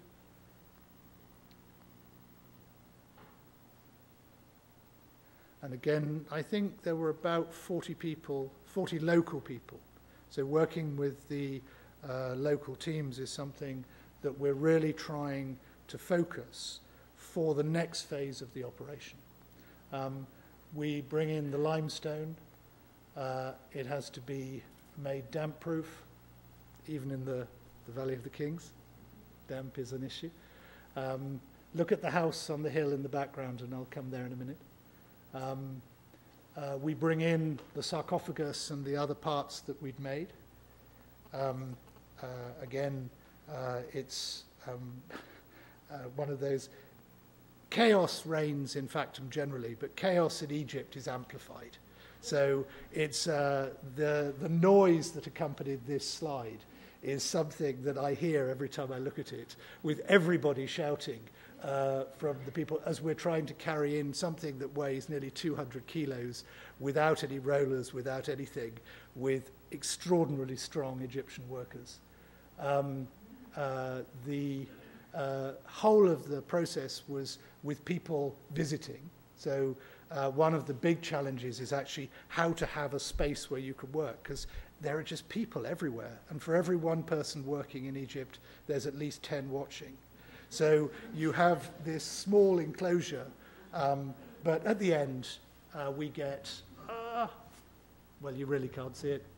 We get to, and there's a book here if anyone wants to see these pictures well, but you get to a completely finished burial chamber that looks from where you stand, which is up by this handrail, absolutely identical to the original. And like in Venice, we've had so many profoundly emotional responses to what we've done, but we can go further. Okay, and I nearly have to, but we can go much further because we don't have to treat the site like the tombs in the Valley of the Kings have to be treated. So in the Valley of the Kings, you're not allowed groups gathering together. You're not allowed any signage within the tombs. They're trying to keep people flowing through because in 2010, the tomb of Tutankhamun was getting over 1,000 visitors a day. The effect of that is the walls expand and contract, humidity goes up and down, and the surface is literally peeling off. Conservation attempts to fix it back have only added to the problem. So actually the whole question about how we preserve and conserve is still very much in the air. But what I liked here was being able to tell the story. So for example, the story about where the handrail is, that's where the south wall was. The south wall was fully decorated, and Howard Carter removed the fragments from the south wall and preserved them. They've since been lost. But I hope when they move the Egyptian Museum to the new Egyptian Museum, there'll be like a new level of archaeology as things that have been incorrectly archived surface. And the position we're in now is following the completion of the tomb of Tutankhamun.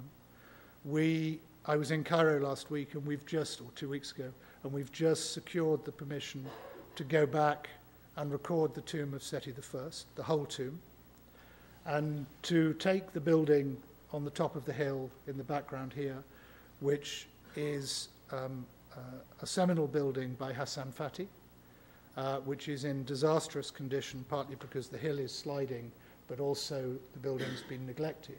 So Tariq Wali, who worked with Hassan Fatih, will do an architectural restoration project in Stoppelair House. And Stoppelair House will be used as the training center.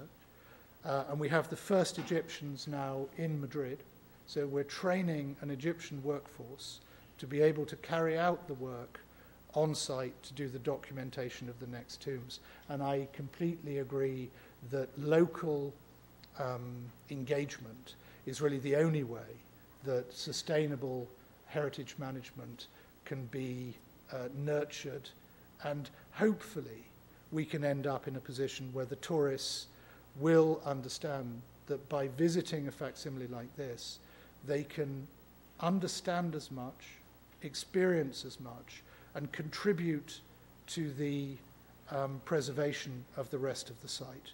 And it's 15 years ago, if I'd said that, well, 15 years ago in England, the upper middle classes hate the idea of facsimiles. That's just very simple. In fact, over the world, the cultured classes had a notion of originality as a fixed thing. But that switch is happening. So with mass tourism like it is, the relationship between originality and authenticity is the thing that's being renegotiated, and particularly in conservation. Thank you.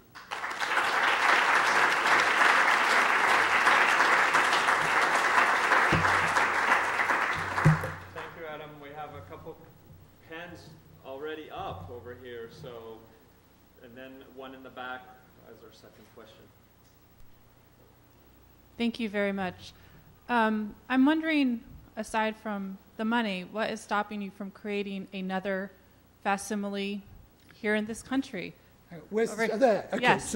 So here in this country, because why not bring the object to the tourist rather than the tourist to the object? Because Luxor is totally dependent on the tourists.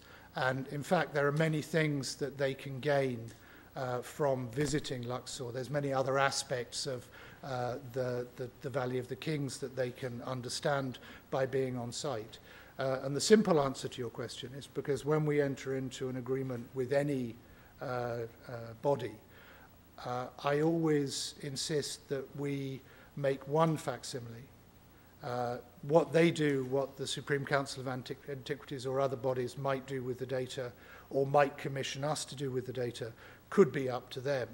But my feeling is that the process of making a facsimile like this is very time-consuming and very expensive, and that it really belongs in the place where the original site is. And so our endeavor is to try and nurture people on the ground in Luxor to understand that by preserving their site, they will attract more people to it. There are examples, and we have built facsimiles for exhibition purposes. So, for example, the facsimile of Tutmosis III that we built started in the National Gallery in Washington and toured many venues and was meant to end up back in Egypt at the end, but that's another very long story. So my simple answer to that is I think part of what we're trying to do is foster sustainable management on the ground.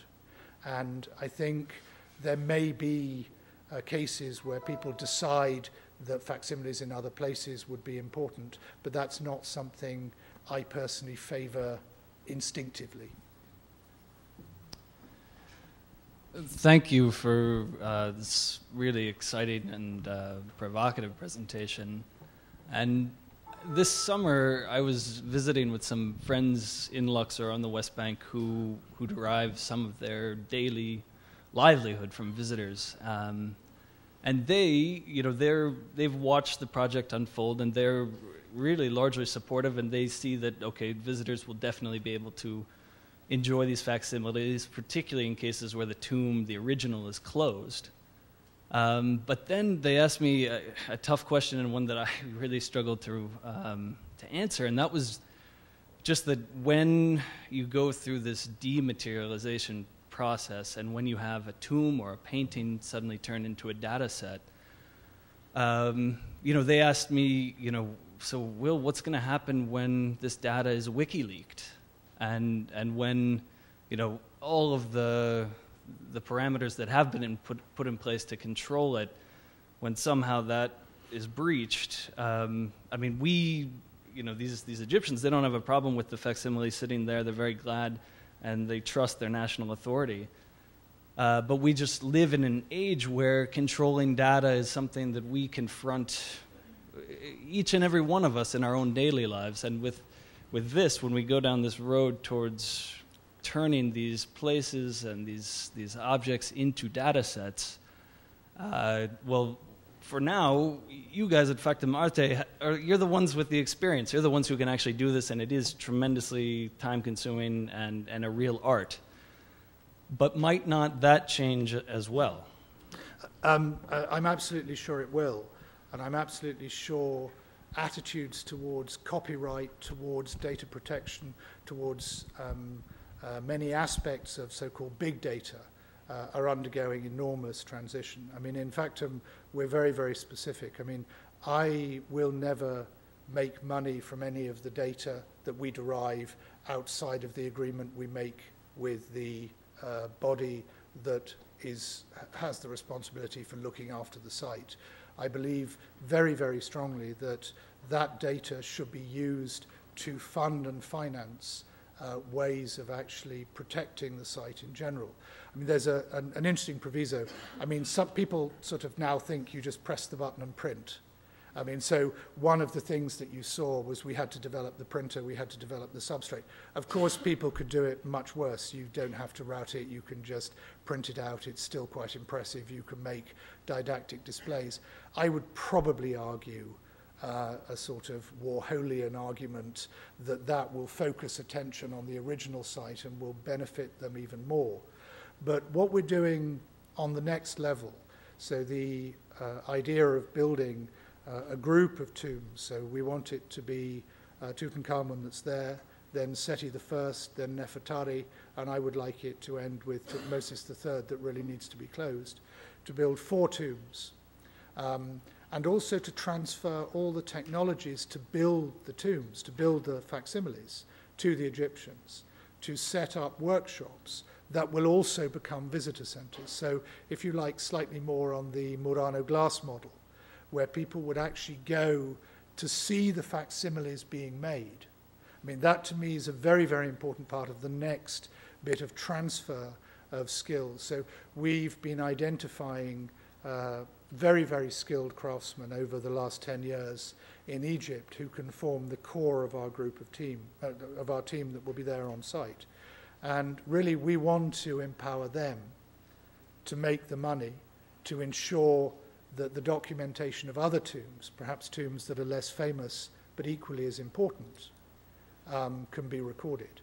So the emphasis is on doing the documentation, not on making the facsimiles. The facsimiles have a function of attracting attention and of getting people to think about the preservation of the site. And I mean, at the moment, it's a tragic situation down in Luxor that you probably saw when you were there. I think the Valley of the Kings at the moment is getting about 300 visitors a day. The facsimile is getting about 30. If those figures sustained as they grew relatively, I would be delighted. So if we're getting 10% of the people going to see the facsimiles as we are to see the Valley of the Kings. And at the moment we have a double unique opportunity because the original tomb of Tutankhamun is open to the public and so is the facsimile. And what we're finding is people are going to see both. And what we really want is we want them to start talking. So when people start saying, and I don't know if did you get to see the facsimile?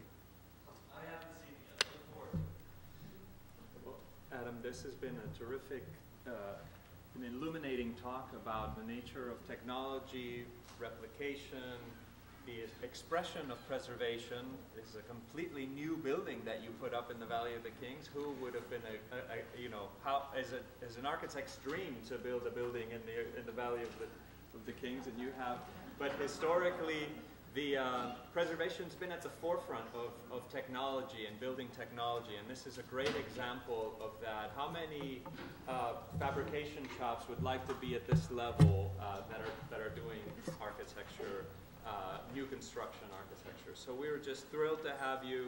It's been a wonderful morning. We have lunch waiting outside for everyone, so please come back at 2 o'clock for the rest of our program in the afternoon. Thank you, Adam. Thank you.